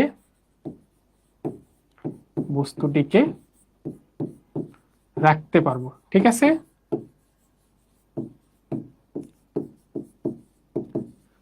বোঝা গেছে? এই জন্যই আমি এটা বাঁকাভাবে আঁকাইছি। এখন এখান থেকে আমাদের কিছু,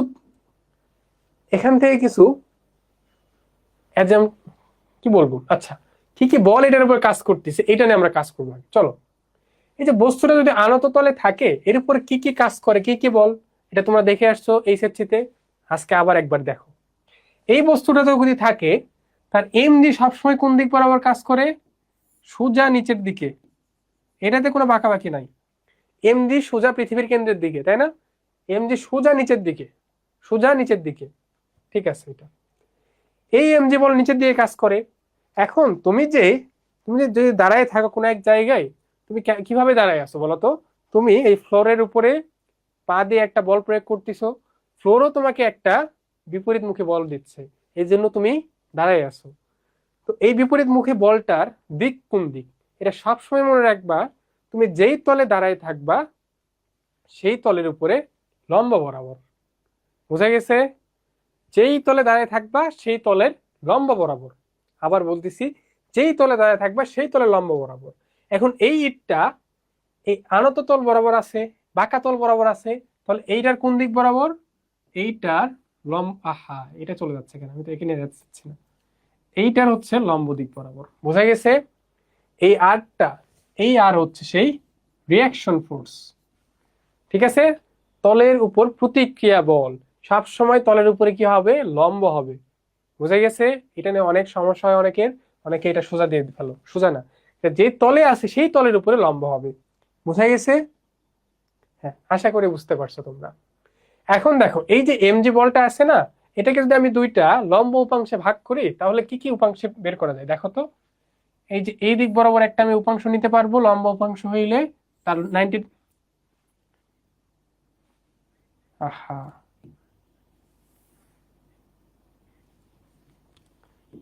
এই দিক বরাবর একটা হবে, আর তার 90 ডিগ্রি বরাবর এই দিক বরাবর একটা হবে, তাই না?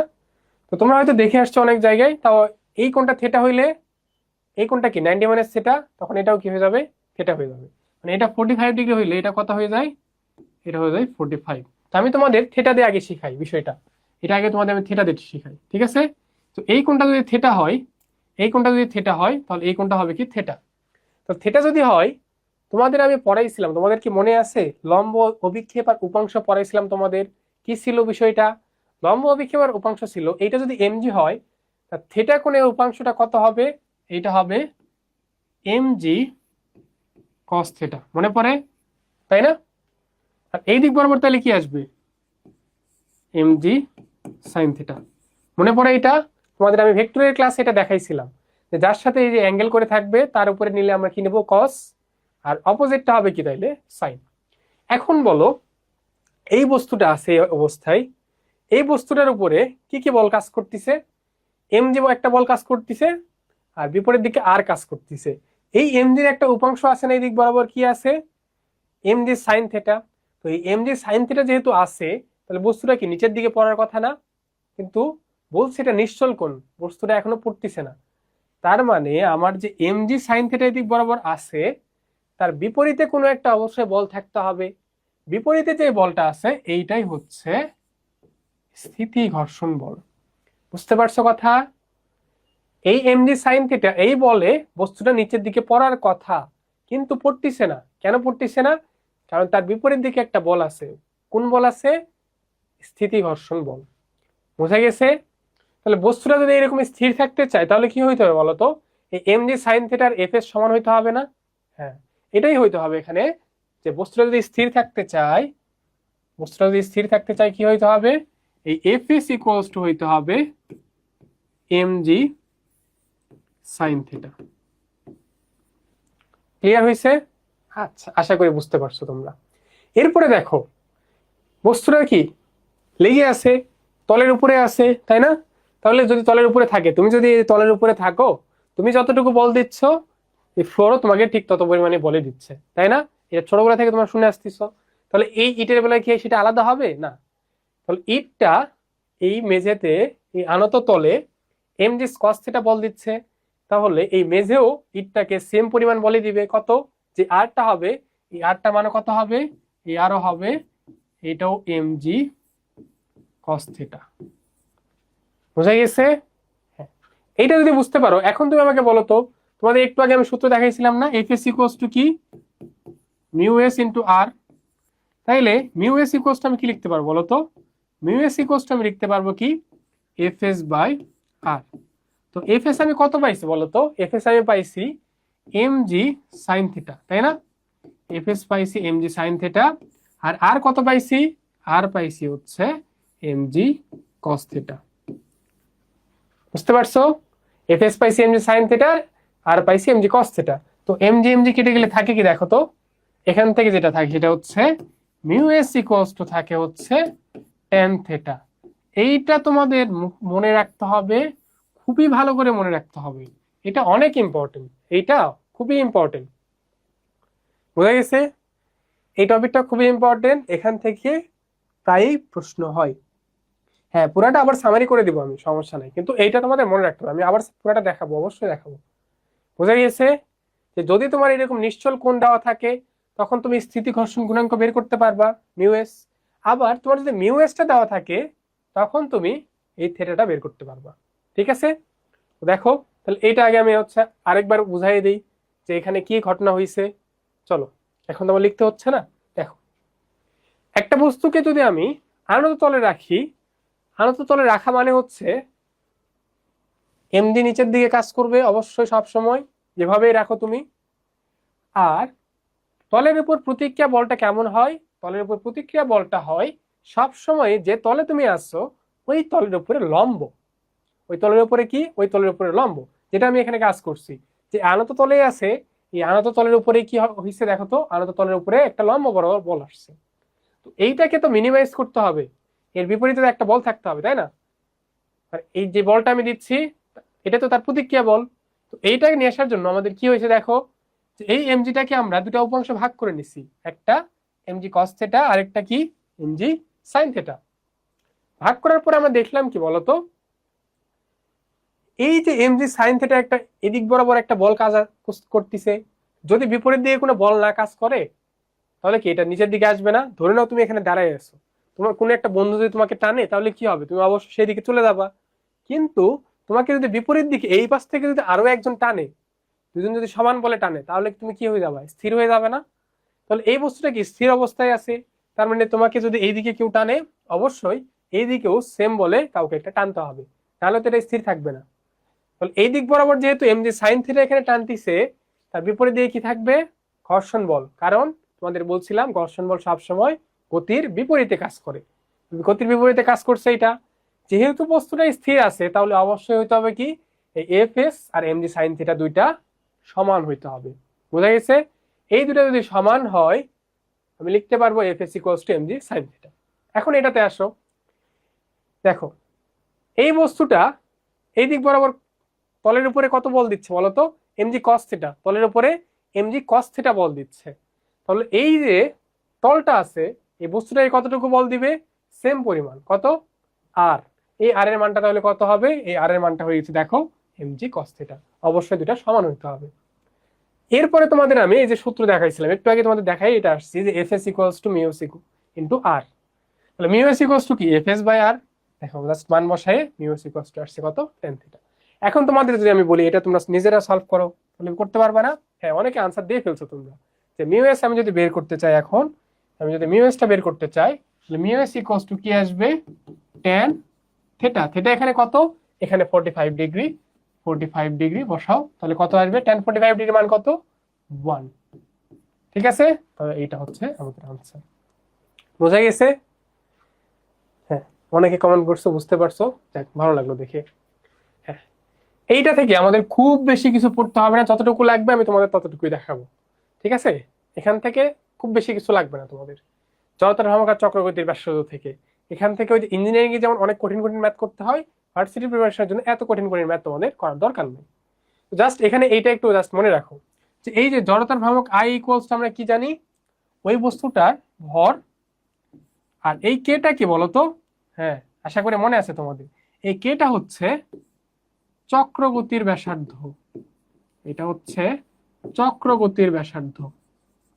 চক্রগতির ব্যাসার্ধ কি সংজ্ঞা, এগুলা তোমরা একাডেমিকে পড়ে আসছো, এখন আর এগুলো দরকার নেই। তো এখান থেকে দেখো একটা ম্যাথ আছে, খুব ভালো একটা ম্যাথ আছে। হ্যাঁ, দেখো কোনো মান টান কিছু দেওয়া নাই, খুব সুন্দর একটা ম্যাথ দেওয়া আছে। এটা আসছিল রাজশাহী ইউনিভার্সিটি 22-23-এ। ঠিক আছে? তো খুব ভালো একটা ম্যাথ। দেখো কি বলছে, দ্বিগুণ চক্রগতি ব্যাসার্ধের একটি বস্তুর জড়তার ভ্রামক একই রাখতে হলে এর ভর প্রথম বস্তুর তুলনায় কত হবে? কোনো মান দেওয়া নাই, কিচ্ছু দেওয়া নাই, কিন্তু অপশনে কত সুন্দর সুন্দর একটা মান দেওয়া আছে, তাই না? তো ম্যাথটা আমরা কেমনে করবো, চলো তো ম্যাথটাতে আগে ফাইন্ড আউট করো কোথায় কোথায় আমাদের ইনফরমেশন আছে। দ্বিগুণ চক্রবর্তীর ব্যাসার্ধ একটি বস্তুর জড়তার ভ্রামক একই রাখতে হলে এর ভর প্রথম বস্তুর তুলনায় কত হইতে হবে। মানে বিষয়টা হয়েছে কি, এই একটা ভর ছিল, এই একটা সরি ভর না বস্তু, এই একটা বস্তু ছিল, তার নির্দিষ্ট চক্রগতির ব্যাসার্ধ আছে তো, তাই না? ধরে নাও 5 বা যাই হোক 5 ধরে নিলাম আমি চক্রগতির ব্যাসার্ধ। তো আমি যে কাজটা করছি এটাকে দ্বিগুণ করছি, চক্রগতির ব্যাসার্ধকে আমি দ্বিগুণ করছি, 10 করছি। যদি জড়তার ভ্রামক সেম রাখতে চাই তাহলে আমার ভর এখানে কত করতে হবে? তাহলে আমাকে এখানে দুইটা কাজ করতে হবে না, প্রথমবার কত ছিল, পরের বার কত, জাস্ট দুইটার সাথে কম্পেয়ার করতে হবে। চলো এটা একটু কম্পেয়ার করবো আমরা। তো প্রথম অবস্থায় আমি ধরি যে জড়তার ভ্রামক প্রথমে ছিল হচ্ছে I1। I1 সময় কি ছিল, ভরটা ছিল হচ্ছে M1 আর চক্রগতি ব্যাসার্ধ ছিল হচ্ছে K1 স্কয়ার। কারণ কি, I ইকুয়ালস আমরা কি জানি, MK স্কয়ার। আর পরবর্তীতে এটা I2 হচ্ছে কত, ভর ধরে নাও M2 তখন হয়ে গেছে, চক্রগতির ব্যাসার্ধ হচ্ছে K2 স্কয়ার। এখন আমাদের বলছে চক্রগতির ব্যাসার্ধ আমি কি করছি, দ্বিগুণ করছি। যদি দ্বিগুণ করি তাহলে K2 ইকুয়ালস টু কি হবে, K2 ইকুয়ালস টু হবে 2K1। বুঝতে পারছো? চক্রগতির ব্যাসার্ধ যদি দ্বিগুণ করি K2 ইকুয়ালস টু কি হবে, 2K1। আর জড়তার ভ্রামক যদি আমি একই রাখতে চাই তাহলে কি আমি বলতে পারবো যে I1 আর I2 এই দুটো সেম, কারণ বলেই দিছে আমাদের জড়তার ভ্রামক একই রাখতেছি। তাহলে মান বসাও এখানে জাস্ট, তাহলেই চলে আসবে।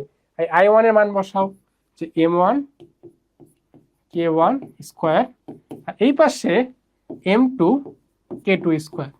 এখন K2 এর পরিবর্তে আমি এখানে কি বলতে পারবো বলতো, 2K1 লিখতে পারবো না? হ্যাঁ এটাই লেখো যে M1 K1 square equals to M2 K2 এর জায়গায় কি লিখবো আমি, 2K1 তার উপরে স্কয়ার। তবে 2K1 যদি হয়, এখন তুমি দেখো কি আসবে এখানে, যে M1 K1 square equals to M2 into 4K1 square, তাই না? স্কয়ার বলে 4 আসবে। তো দুই পাশ থেকে কি K1 স্কয়ার বাদ দেওয়া যায় না?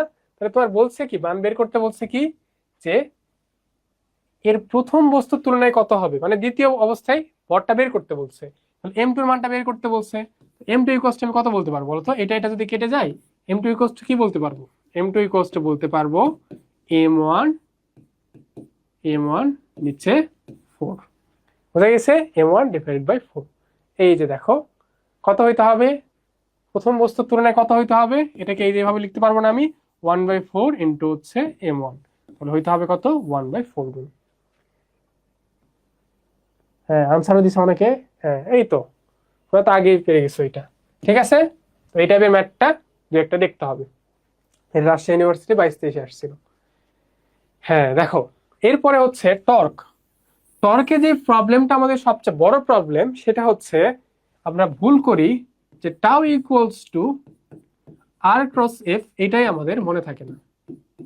আমরা এইটাই বারবার ভুলে যাই যে tau equals to R cross F.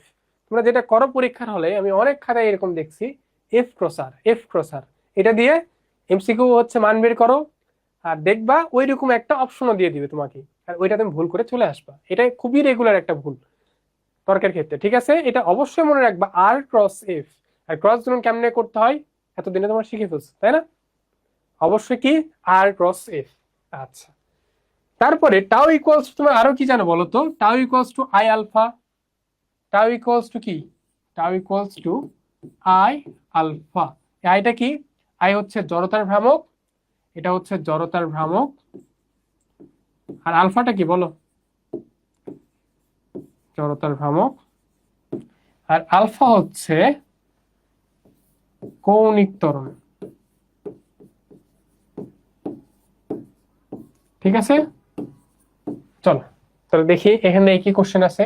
এখান থেকে খুব ভালো একটা কোশ্চেন আছে। হ্যাঁ, এটা কোথায় আসছিল, এই যে দেখো এগ্রিকালচার 22-23 আসছিল এই প্রশ্নটা। কি প্রশ্ন আসছিল দেখো, π/5 newton metre, π/5 newton metre. Newton metre কিসের একক? টর্কের একক, মানে একটি টর্ক, মানে তোমার টাও এর মান দেওয়া আছে কত? π/5 নিউটন মিটার, এটা টাও এর মান দেওয়া আছে। বলা আছে 30 rpm বেগে ঘূর্ণায়মান, মানে ঘুরতেছে কত বেগে? 30 rpm এ দেওয়া আছে। একটি চাকাকে 10 সেকেন্ডে থামিয়ে দেয়, ঠিক আছে? মানে একটা চাকা ঘুরতেছে, এই অবস্থায় একটা চাকা ঘুরতেছে, আমি একটা এখানে টর্ক প্রয়োগ করলাম, যদি টর্ক প্রয়োগ করি তাহলে কি এটা কি একসময় থেমে যাবে না? যেই কাজটা তোমরা ওই যে ফ্যানের ক্ষেত্রে দেখো না, ফ্যান কি হয়, যদি বন্ধ করি তাহলে ফ্যান বন্ধ হয়ে যায়। আর এখানে আমি যে কাজটা করতেছি, আমি একটা টর্ক দিচ্ছি, টর্ক দিলে কি হবে? ফ্যানটা কি থেমে যাবে না? তাহলে দেখো, যদি থেমে যায় তাহলে বেগ কত হবে? আগে ω1 কত ছিল? এটা ω1 ছিল 30 rpm। পরবর্তীতে থেমে দেওয়া হলে ω2 কত হয়ে যাবে? 0 হয়ে যাবে। এটা কি বুঝতে পারছো? এই 30 rpm কে তোমরা কি রেডিয়ানে নিয়ে আসতে পারবো না? কি শিখছো বলো? 2πn/t ফর্মুলা দেখছো না? এটা আমি দেখাইছি সম্ভবত তোমাদের, এটা একটা ফর্মুলা। তো ওমেগা যদি এখন তুমি এই জায়গায় মান বসাও, কি বলছে? 30 rpm মানে কি? প্রতি মিনিটে 30 বার ঘোরে, তাই না? rpm মানে প্রতি মিনিটে 30 বার ঘোরে, তাহলে প্রতি মিনিট মানে কত? 60 সেকেন্ড। 2π কতবার ঘোরে? 30 বার ঘোরে। তাহলে কাটাকাটি করো, কাটলে থাকবে 2, 2 কাটলে জাস্ট এখানে থাকবে হচ্ছে π/রেডিয়ান/সেকেন্ড। এখন আমাদের বের করতে বলছে আসলে কি, কি বের করতে বলছে? এখানে আমরা এত কিছু করতেছি, বের করতে বলছে কি? বের করতে বলছে জড়তার ভ্রামক কত। কেমন একটা আজাইরা কোশ্চেন মনে হচ্ছে না? হ্যাঁ, প্রথমে দেখার পরে এই প্রশ্নটা এরকম মনে হতে পারে যে দেখা আছে টর্ক, বেগ, চাইছে জড়তার ভ্রামক, কি একটা আজাইরা কোশ্চেন। কিন্তু তোমার ইউজ করতে হবে এই যে সূত্রটা তোমাদের একটু আগে লিখে দিয়েছিলাম, যে টাও ইকুয়ালস টু লিখতে হবে কি? I alpha. এখানে তোমার টাও এর মানটা দেওয়া আছে, আই এর মান চাইছে, কিন্তু আলফাটা তুমি জানো না। আসলে কি জানো না? হ্যাঁ, তুমি জানো আলফার মান। কেমনে জানো? কারণ আলফা ইকুয়ালস টু তুমি কি বলতে পারো বলো তো? আলফাটা কি? সময়ের সাপেক্ষে বেগের পরিবর্তন। ত্বরণ মানে কি? বেগের পরিবর্তন বাই সময়। তাহলে এই কৌণিক ত্বরণ মানেও কি? কৌণিক বেগের পরিবর্তন ডিভাইডেড সময়। তাহলে বেগের পরিবর্তন কত? ω1 কত বের করছি আমরা? এটা হচ্ছে ω1 পাই। আর ω2 কত? স্থির হয়ে গেছে, তাহলে 0। আর টির মান কত? কত সেকেন্ডে থামাই দিছি আমরা? 10 সেকেন্ডে। তাহলে এখানে আসবে কত? 10। তাহলে এখানে আলফা কত আসতেছে? π/10। ঠিক আছে, π/10। টাও এর মান বসাও। টাও কত? টাও ছিল হচ্ছে π/5 আই ইন্টু আলফার মান কত পাইলাম আমরা? π/10, এটা পাইছি। ঠিক আছে, দুই পাশ থেকে কত যায়? পাই কেটে যায়, তাহলে আই ইকুয়ালস টু থাকে কত? 10/5। করতে পারবো না এটা? হ্যাঁ, কত আসে? 2 কেজি মিটার স্কোয়ার। ক্লিয়ার এটা? তাহলে আনসার হবে 2 কেজি মিটার স্কোয়ার। বলো, এটা ক্লিয়ার নাকি? হ্যাঁ, ওই যে অনেকে আনসার দিছো তোমরা, ঠিক আছে, তোমাদের বোঝা গেছে। এটা আসছিল কোথায় দেখো? এগ্রি 22-23-এ। তাহলে এরপরে দেখা যাক কি আছে আমাদের আর। হ্যাঁ, এরপরে আছে দেখো কৌণিক বেগ। সরি, এখানে লিখতে ভুল করছে, কৌণিক এখানে ভরবেগ, কৌণিক ভরবেগ। ঠিক আছে, কৌণিক ভরবেগ, এই এলটাকে কি বলা হয়? কৌণিক ভরবেগ। এখানেও সেম একই জিনিস মনে রাখতে হবে যে L equals to R cross P. P cross R না, কিন্তু আর ক্রস পি, এটা মনে রাখবা। ঠিক আছে, আর ক্রস পি। আর আরেকটা ফর্মুলা আছে, সেটা হচ্ছে এল ইকুয়ালস টু আই ওমেগা। এটা মনে রাখতে হবে। আইটা কি? জড়তার ভ্রামক। আর ওমেগাটাতে কি? কৌণিক বেগ। এখান থেকে কিছু প্রশ্ন আছে না? এখান থেকে প্রশ্ন নাই। এরপরে খুব ভালো একটা জায়গায় চলে আসছে আমরা, এই ম্যাথটা, এই টপিকটা। এই টপিক থেকে ঢাকা ভার্সিটিতে প্রশ্ন আসছিল 21-22-এ, এমসিকিউ, অনেক বড়।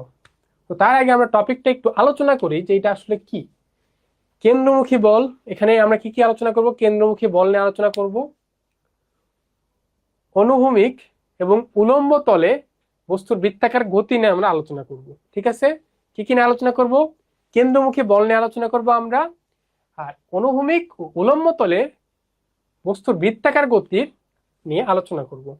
এখানে একটা বস্তু আছে, আমার ধরে নাও এখানে একটা দড়ি আছে, এই দড়িটা দিয়ে আমি এই বস্তুটাকে ঘুরাচ্ছি।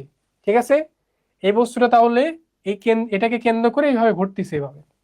তো এইটার বিভিন্ন অবস্থায় আমরা কাজ করব, এই জন্য আমি কয়েকটা পয়েন্ট তোমাদের এখানে দিয়ে রাখছি। কেমনে কাজ করব চলো দেখি, কেমনে কোথায় কি কাজ করে এখানে। তো তোমাদের যেটা মনে রাখতে হবে, এই যে কেন্দ্রমুখী বল, এটা মনে রাখতে হবে। কেন্দ্রমুখী বল এই বিষয়টা ইম্পর্টেন্ট, যে বস্তুর উপরে সব বল মিলে কি হবে? কেন্দ্রমুখী বল। তো এটা কেমনে কি হবে চলো দেখা যাক। একটা বস্তু কেন্দ্রমুখী বল মানে কি? বলটা কোন দিকে কাজ করে? সব সময় সোজা কেন্দ্রের দিকে। কেন্দ্রমুখী বল কোন দিকে? কেন্দ্রের দিকে কাজ করে না? তাহলে এই বলটা কেন্দ্রের দিকে কাজ করে। তাহলে কেন্দ্রের দিকে কাজ করে, এটা কতটুকু বল কাজ করে দেখো। তো এইটা ধরলাম আমরা হচ্ছে এ অবস্থান, এটা ধরলাম বি অবস্থান, এটা সি অবস্থান, এটা হচ্ছে ডি অবস্থান। তো চলো এই টপিকটা একটু ভালো করে দেখতে হবে। এই অবস্থানে তুমি দেখো তো, বস্তুটা যখন এখানে আসে, বস্তুটা যখন এই জায়গাতে আসে, তখন এম যে কোন দিক বরাবর কাজ করে বলো, এটা তোমরা বলো দেখি। এম যে কোন দিক বরাবর কাজ করে, টি কোন দিক বরাবর কাজ করে, এগুলো একটু তোমরা দেখি কমেন্টে বলো তো, তোমাদের কতটুকু জানা আছে এটা আমার দেখতে হবে। টি কোন দিক বরাবর কাজ করে বলো, কমেন্ট করো তোমরা, আমি দেখতেছি, কমেন্ট দেখতেছি তোমাদের।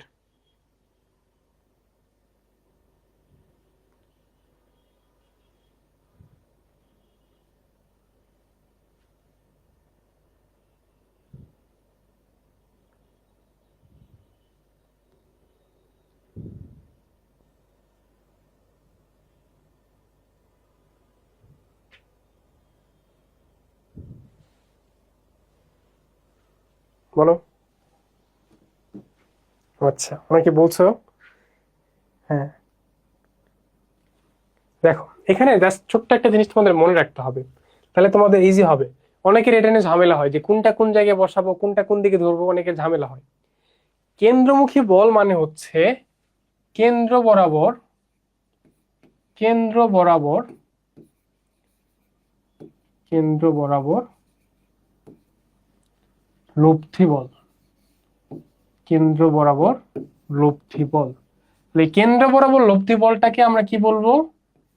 কেন্দ্রমুখী বল বলবো। এটাকে আমরা বলবো কি? কেন্দ্রমুখী বল। তাহলে যতগুলা বল এখানে আছে, যতগুলা বল আছে তাদের লব্ধি করতে হবে। এই লব্ধি ইকুয়ালস টু হবে আমাদের কি? কেন্দ্রমুখী বল। যেটা তোমরা পড়ে আসছো, কেন্দ্রমুখী বলটা কত? mv²/r। আমি আর বেশি কিছুতে গেলাম না, তোমাদের যতটুকু লাগবে সেটা দেখাবো। তো প্রত্যেকটা পয়েন্ট আমরা দেখবো। দেখো, বস্তু যখন এই জায়গায় আছে, বস্তুটা যখন এই জায়গায় আছে, তখন আমাকে তোমরা একটু বলো তো, এমজি কোন দিকে কাজ করতেছে? এমজি, এই বস্তুটাকে আমি এই যে এখানে দেখাচ্ছি, এমজি সোজা নিচের দিকে কাজ করতেছে, তাই না? এমজি সোজা নিচের দিকে। যে সুতা দিয়ে আমি হচ্ছে এই যে টানতেছি, তাই না, ঘুরাচ্ছি। তুমি যখন এই যে হাত দিয়ে এরকম করে ঘুরাও, তখন কি একটা টান অনুভব করো না? কোন দিকে টানটা?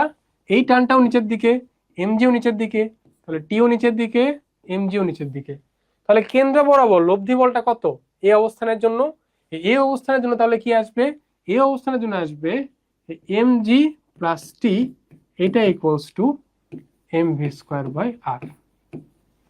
আমার কথা কি বুঝতে পারছো? যে কেন্দ্র বরাবর যতগুলা বল সবগুলা লব্ধি ইকুয়ালস টু mv²/r। কেন্দ্র বরাবর কি কাজ করতেছে? টিও কাজ করতেছে, আবার এমজিও কাজ করতেছে, দুটা যোগফল ইকুয়ালস টু কি হবে? mv²/r হবে। বুঝা গেছে? তাহলে এইটা যদি তুমি বুঝতে পারো, এই বি অবস্থানের জন্য তুমি এটা ইজিলি বের করতে পারবা। বি অবস্থানের জন্য এমজি কোন দিকে কাজ করতেছে? সবসময় এমজি নিচের দিকে, কিন্তু টানটা কোন দিকে কাজ করতেছে? টান করতেছে উপরের দিকে, তাই না? তাহলে এই জায়গায় তোমার কি হবে? T minus MG equals to mv²/r। অনেকে বলতে পারো এই জায়গায় আমি এমজি মাইনাস টি কেন করলাম না? এখানে টি অবশ্যই বড় হইতে হবে। যদি এমজি টির চেয়ে বড় হয় তাহলে এটা নিচে চলে আসবে, তাই না? কেন্দ্রমুখী বল থাকতে গেলে কি হইতে হবে? যে এই দিক বরাবর বেশি থাকতে হবে, টির মানটা অবশ্যই বড় হইতে হবে। টি মাইনাস এমজি তাহলে কি হবে? mv²/r। এটা আমি দেখলাম বি অবস্থানের জন্য, এটা বি অবস্থানের জন্য। এখন তোমরা সি অবস্থানের জন্য এইটা একটু ভালো করে দেখো, সি আর ডি এই দুটো এই যে ছিল,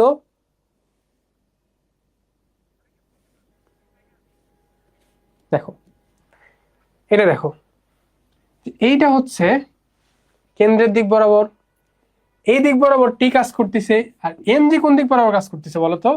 এমজি কি এই দিক বরাবর কাজ করতেছে না?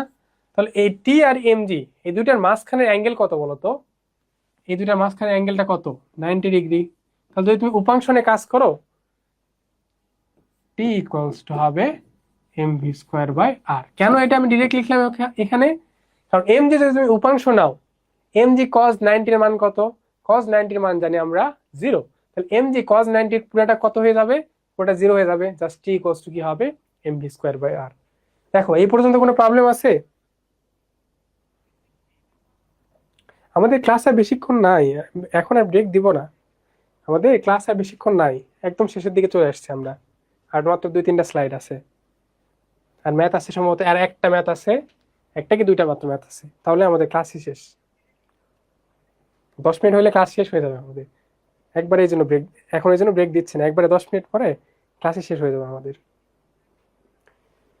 বলো এই 3টা পয়েন্টের কারণে প্রবলেম আছে? যদি না থাকে তখন আমি ডি পয়েন্টটা তোমাদের দেখাবো। এই 3টা আগে বলো।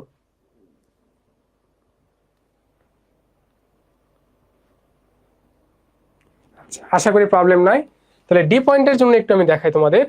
ডি পয়েন্টের জন্য দেখো তো, এই যে ডি পয়েন্টের জন্য টানটা কোন দিকে? কেন্দ্রের দিকে টান। আর এমজিটা কোথায়? এমজি সোজা নিচের দিকে, এমজি কিন্তু সোজা নিচের দিকেই। কিন্তু এটা বরাবর যদি আমি আনতে চাই, ধরে নাও এটা থিটা কোণে আছে, এখন এই বলটা উলম্বের সাথে থিটা কোণে আছে যদি থাকে, তাহলে এই বরাবর আমি যদি একটা উপাংশ নেই, এই কোণটাও কত? থিটা। তাহলে এটা এমজি হলে এটা কি? এমজি কস থিটা না? হ্যাঁ, এটা যদি এমজি হয় এদিক বরাবর, থিটা কোণের উপাংশ কি? MG cos theta. তাহলে এখন কেন্দ্রমুখী বলটা কত বলতো? তাহলে কত? টি করতেছে কেন্দ্রের দিকে, আর এমজি কস থিটা তার বিপরীত দিকে, তাহলে আসবে কত? T minus MG cos theta, এটা equals to M V square by R. বলো ক্লিয়ার হয়েছে? পুরাটা কি ক্লিয়ার হয়েছে তোমাদের? মানে বিভিন্ন, এটা হচ্ছে নর্মাল 3টা দেখালাম, আর এইটা তখন তুমি এখন যে কোনো পজিশনের জন্য তুমি এই ফর্মুলা বসাইলেই তোমার দেখো মান চলে আসবে। বুঝা গেছে? কারো কোনো প্রবলেম আছে? দেখো এখান থেকে একটা ম্যাথ আছে, তো অনেক বড় একটা ম্যাথ আছে, ওটা করাবো তোমাদের এখন। ওইটা করাইলেই মোটামুটি আজকে ক্লাসটা অলমোস্ট শেষের দিকে চলে আসছে আমরা। বলো বলো, কারো কোনো প্রবলেম আছে নাকি বলো।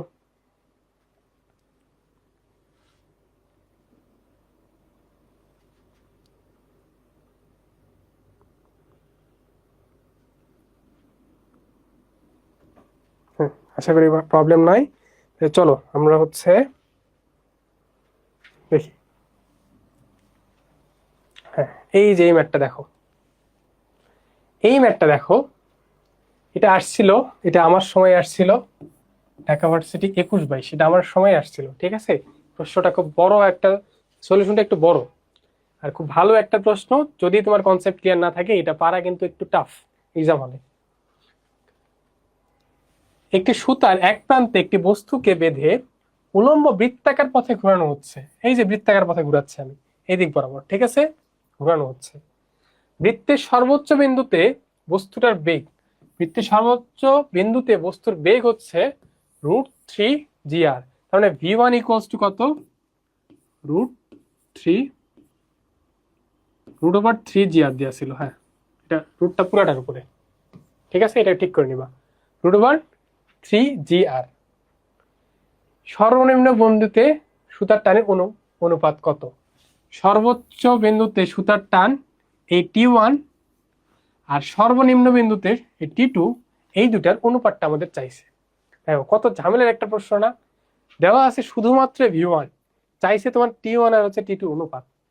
তোমরা আগে, তোমাদের যতটুকু আমি শেখাইছি ততটুকু আগে হচ্ছে ফর্মুলা বসাও,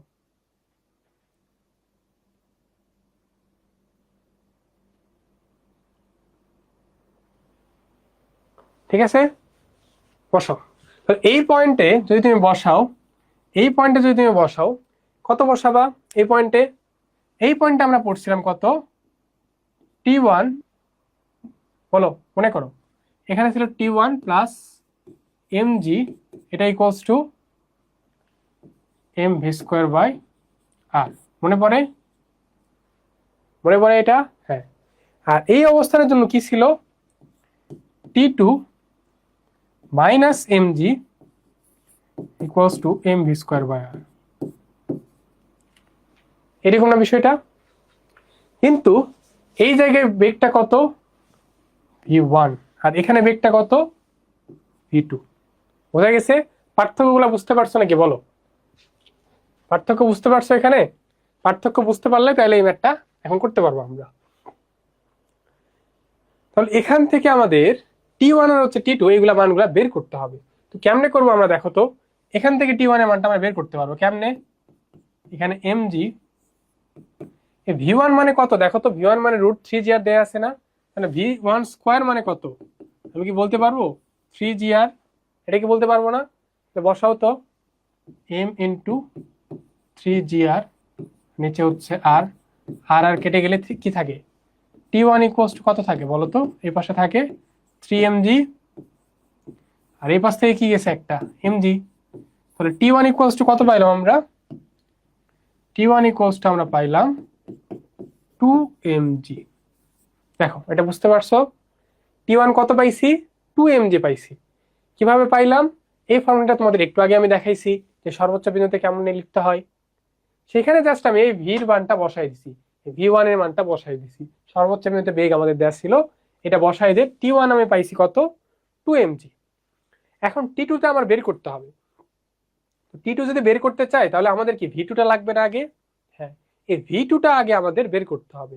এখানে তোমাদের ইউজ করতে হবে শক্তির নিত্যতার সূত্র। শক্তির নিত্যতার সূত্র, শক্তির নিত্যতার সূত্র কি পড়ছো বলো?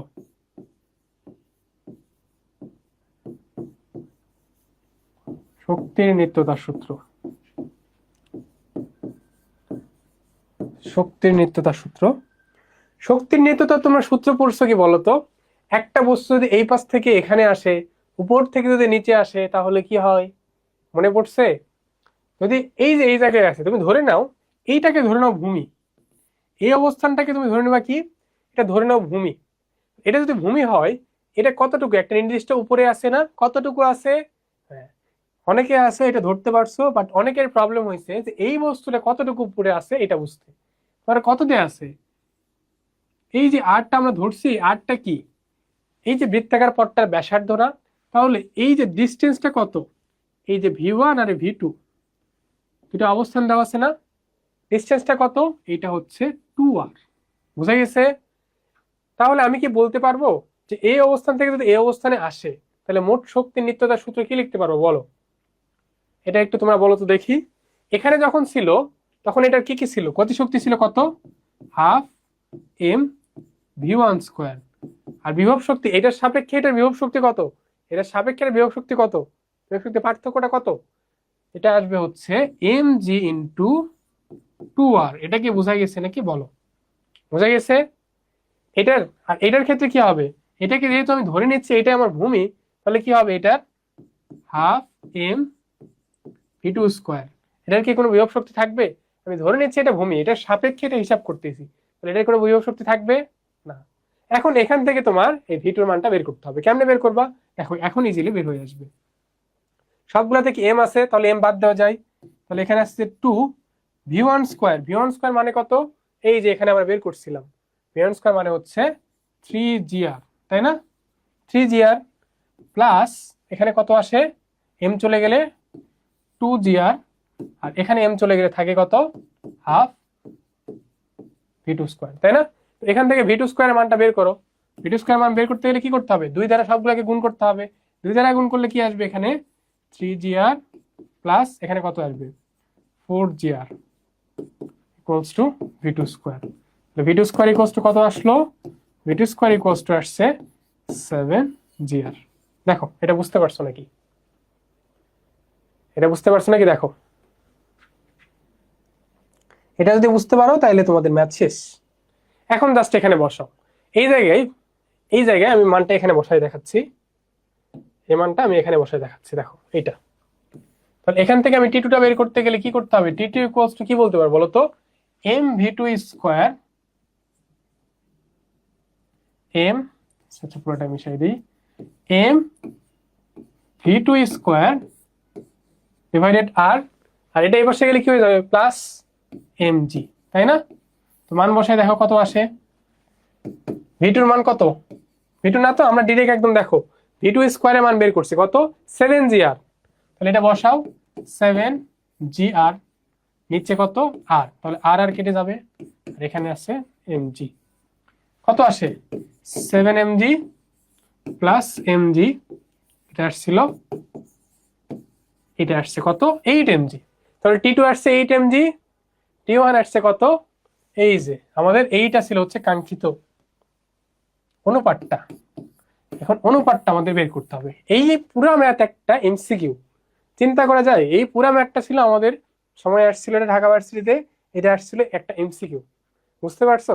তো এখন তাইলে আমি কি করব, অনুপাতটা দেখো জায়গায় শেষ হয়ে গেছে আমার, তাহলে T one by T two এখন যদি আমি করি তাহলে কি আসবে, টি ওয়ান আসছিল আমাদের কত দেখো 2 mg আসছে, আর টি টু আসছে কত 8 mg, তাহলে যদি কাটাকাটি করো দেখো এটা কেটে যাবে 1/4, কত আসবে এটা দেখো আসবে 1/4, বুঝতে পারছো তোমরা?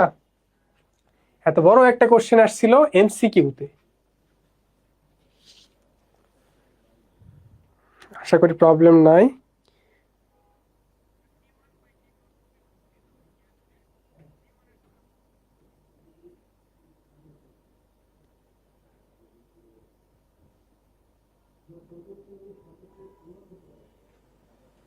ঠিক আছে, আচ্ছা তাহলে নেক্সট যাচ্ছি, আমরা একদম শেষ টপিকে চলে আসছি।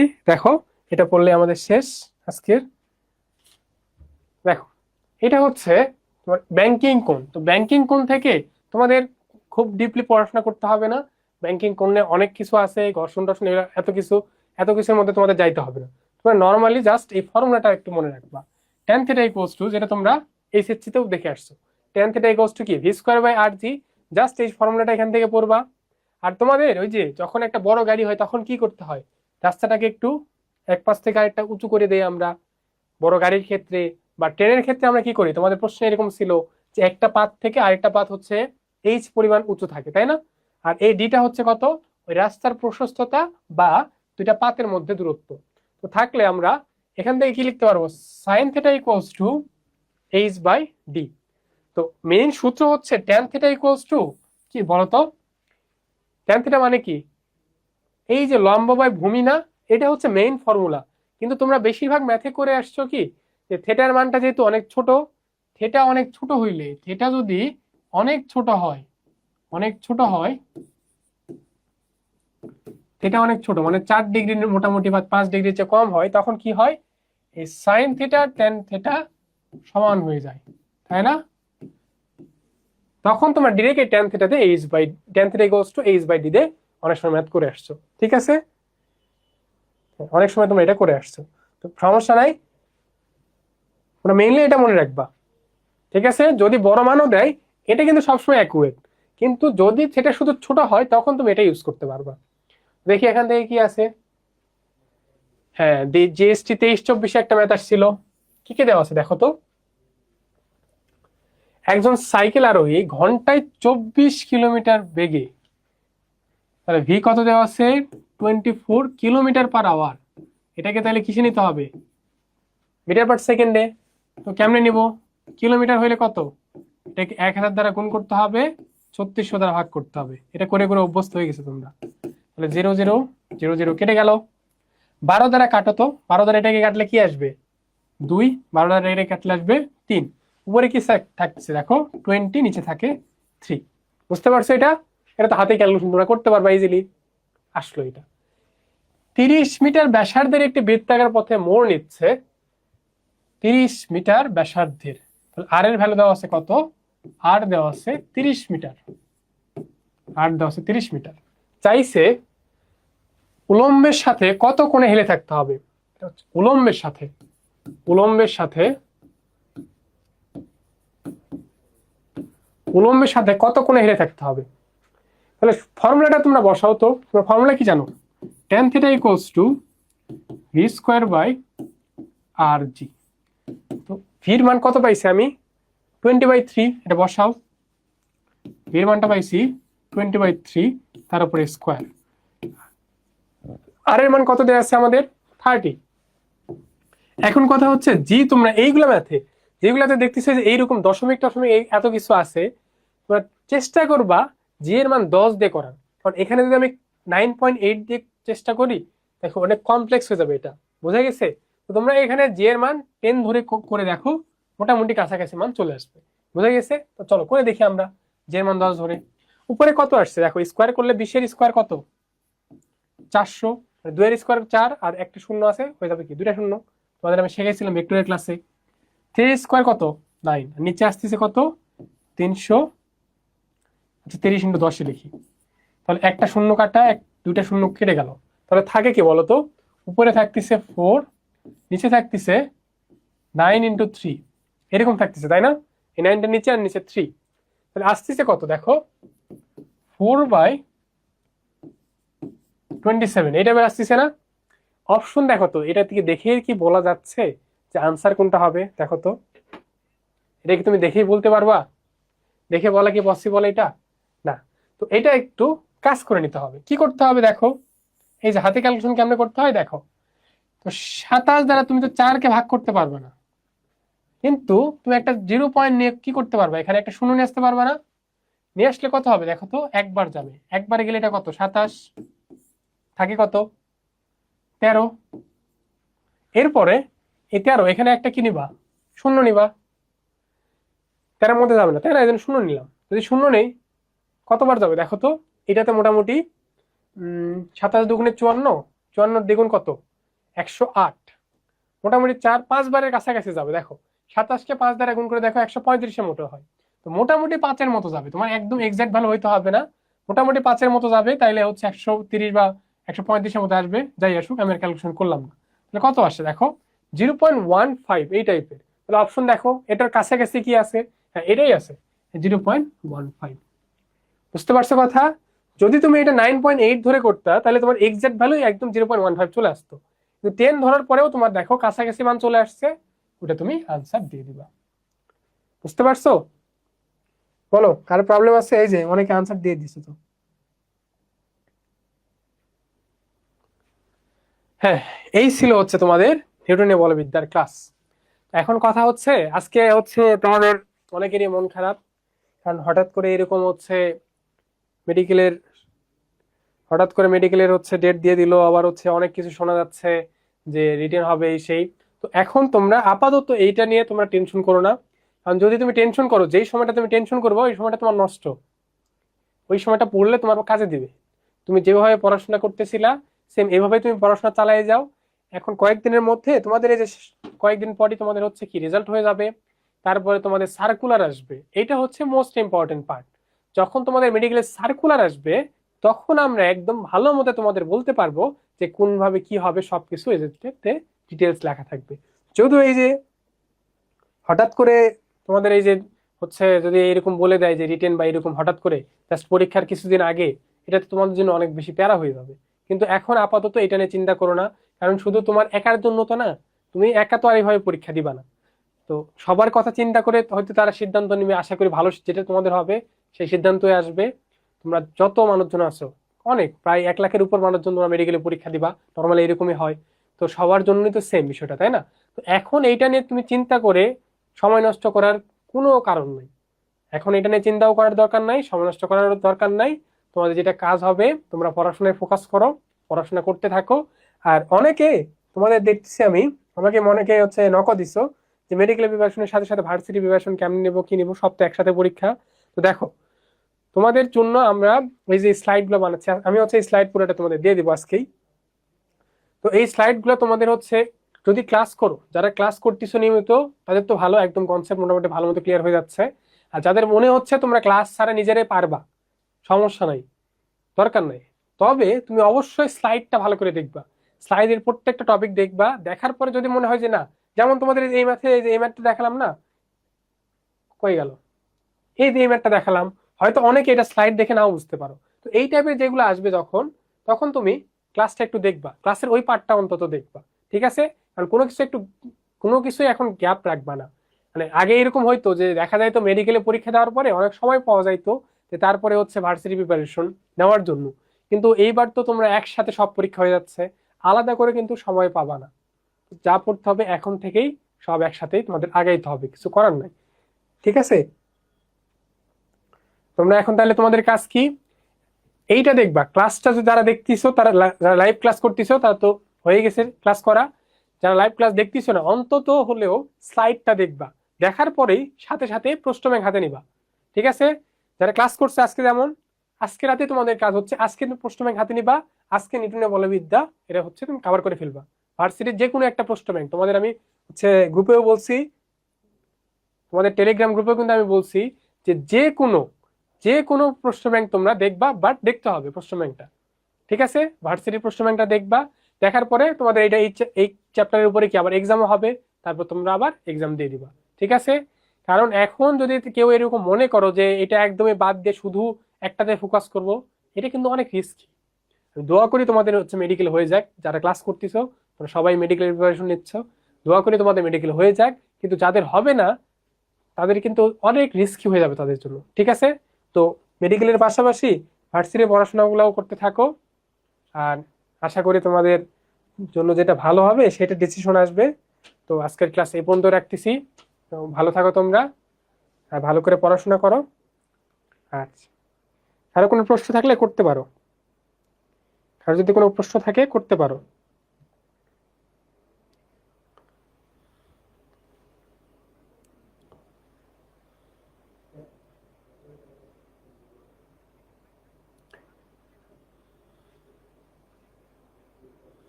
আচ্ছা, আশা করি কারো কোনো প্রবলেম নাই। যদি থাকে টপিকের উপরে যে কোনো যদি প্রবলেম থাকে তোমরা হচ্ছে গ্রুপে বলবা। আমি হচ্ছে দেখছো তোমরা যে যথেষ্ট আমি চেষ্টা করি তোমাদের গ্রুপে বোঝানোর চেষ্টা করি, ভয়েস মেসেজ দিয়ে হোক বা মেসেজ লিখে হোক, যেটা দিয়ে হোক চেষ্টা করি তোমাদের ওই জায়গায় বোঝানোর। আর যদি নাও হয় তোমরা হচ্ছে তারপরে আবার বলবা যে আমি এই পার্টটা বুঝিনি বা এইটা বুঝিনি। ঠিক আছে, আর না বুঝলে প্রথমত এই কাজটা করবা, ক্লাসের ওই অংশটা দেখবা যে আবার যদি না বুঝো। আর প্রশ্ন ব্যাংক সলভ করতে যে অনেকের এরকম প্রবলেম হবে, কিছু কিছু ম্যাথে প্রবলেম হবে, তো আগে নিজেরা তোমার ফ্রেন্ডরা যারা আছে না তাদের মধ্যে কি আবার তাদের সাথে ডিসকাশন করবা, এইটা করলে অনেক উপকার পাওয়া যায়। আর যদি মনে করো যে না এরকম সময় নেই তোমার কাছে, তাহলে গ্রুপে দিবা, কেউ না কেউ দেখবা সলভ করে দিবে। ঠিক আছে, তাহলে ভালো থাকো তোমরা, আপাতত টেনশন না করে পড়াশোনায় ফোকাস করো। আচ্ছা, আল্লাহ হাফেজ, টাটা।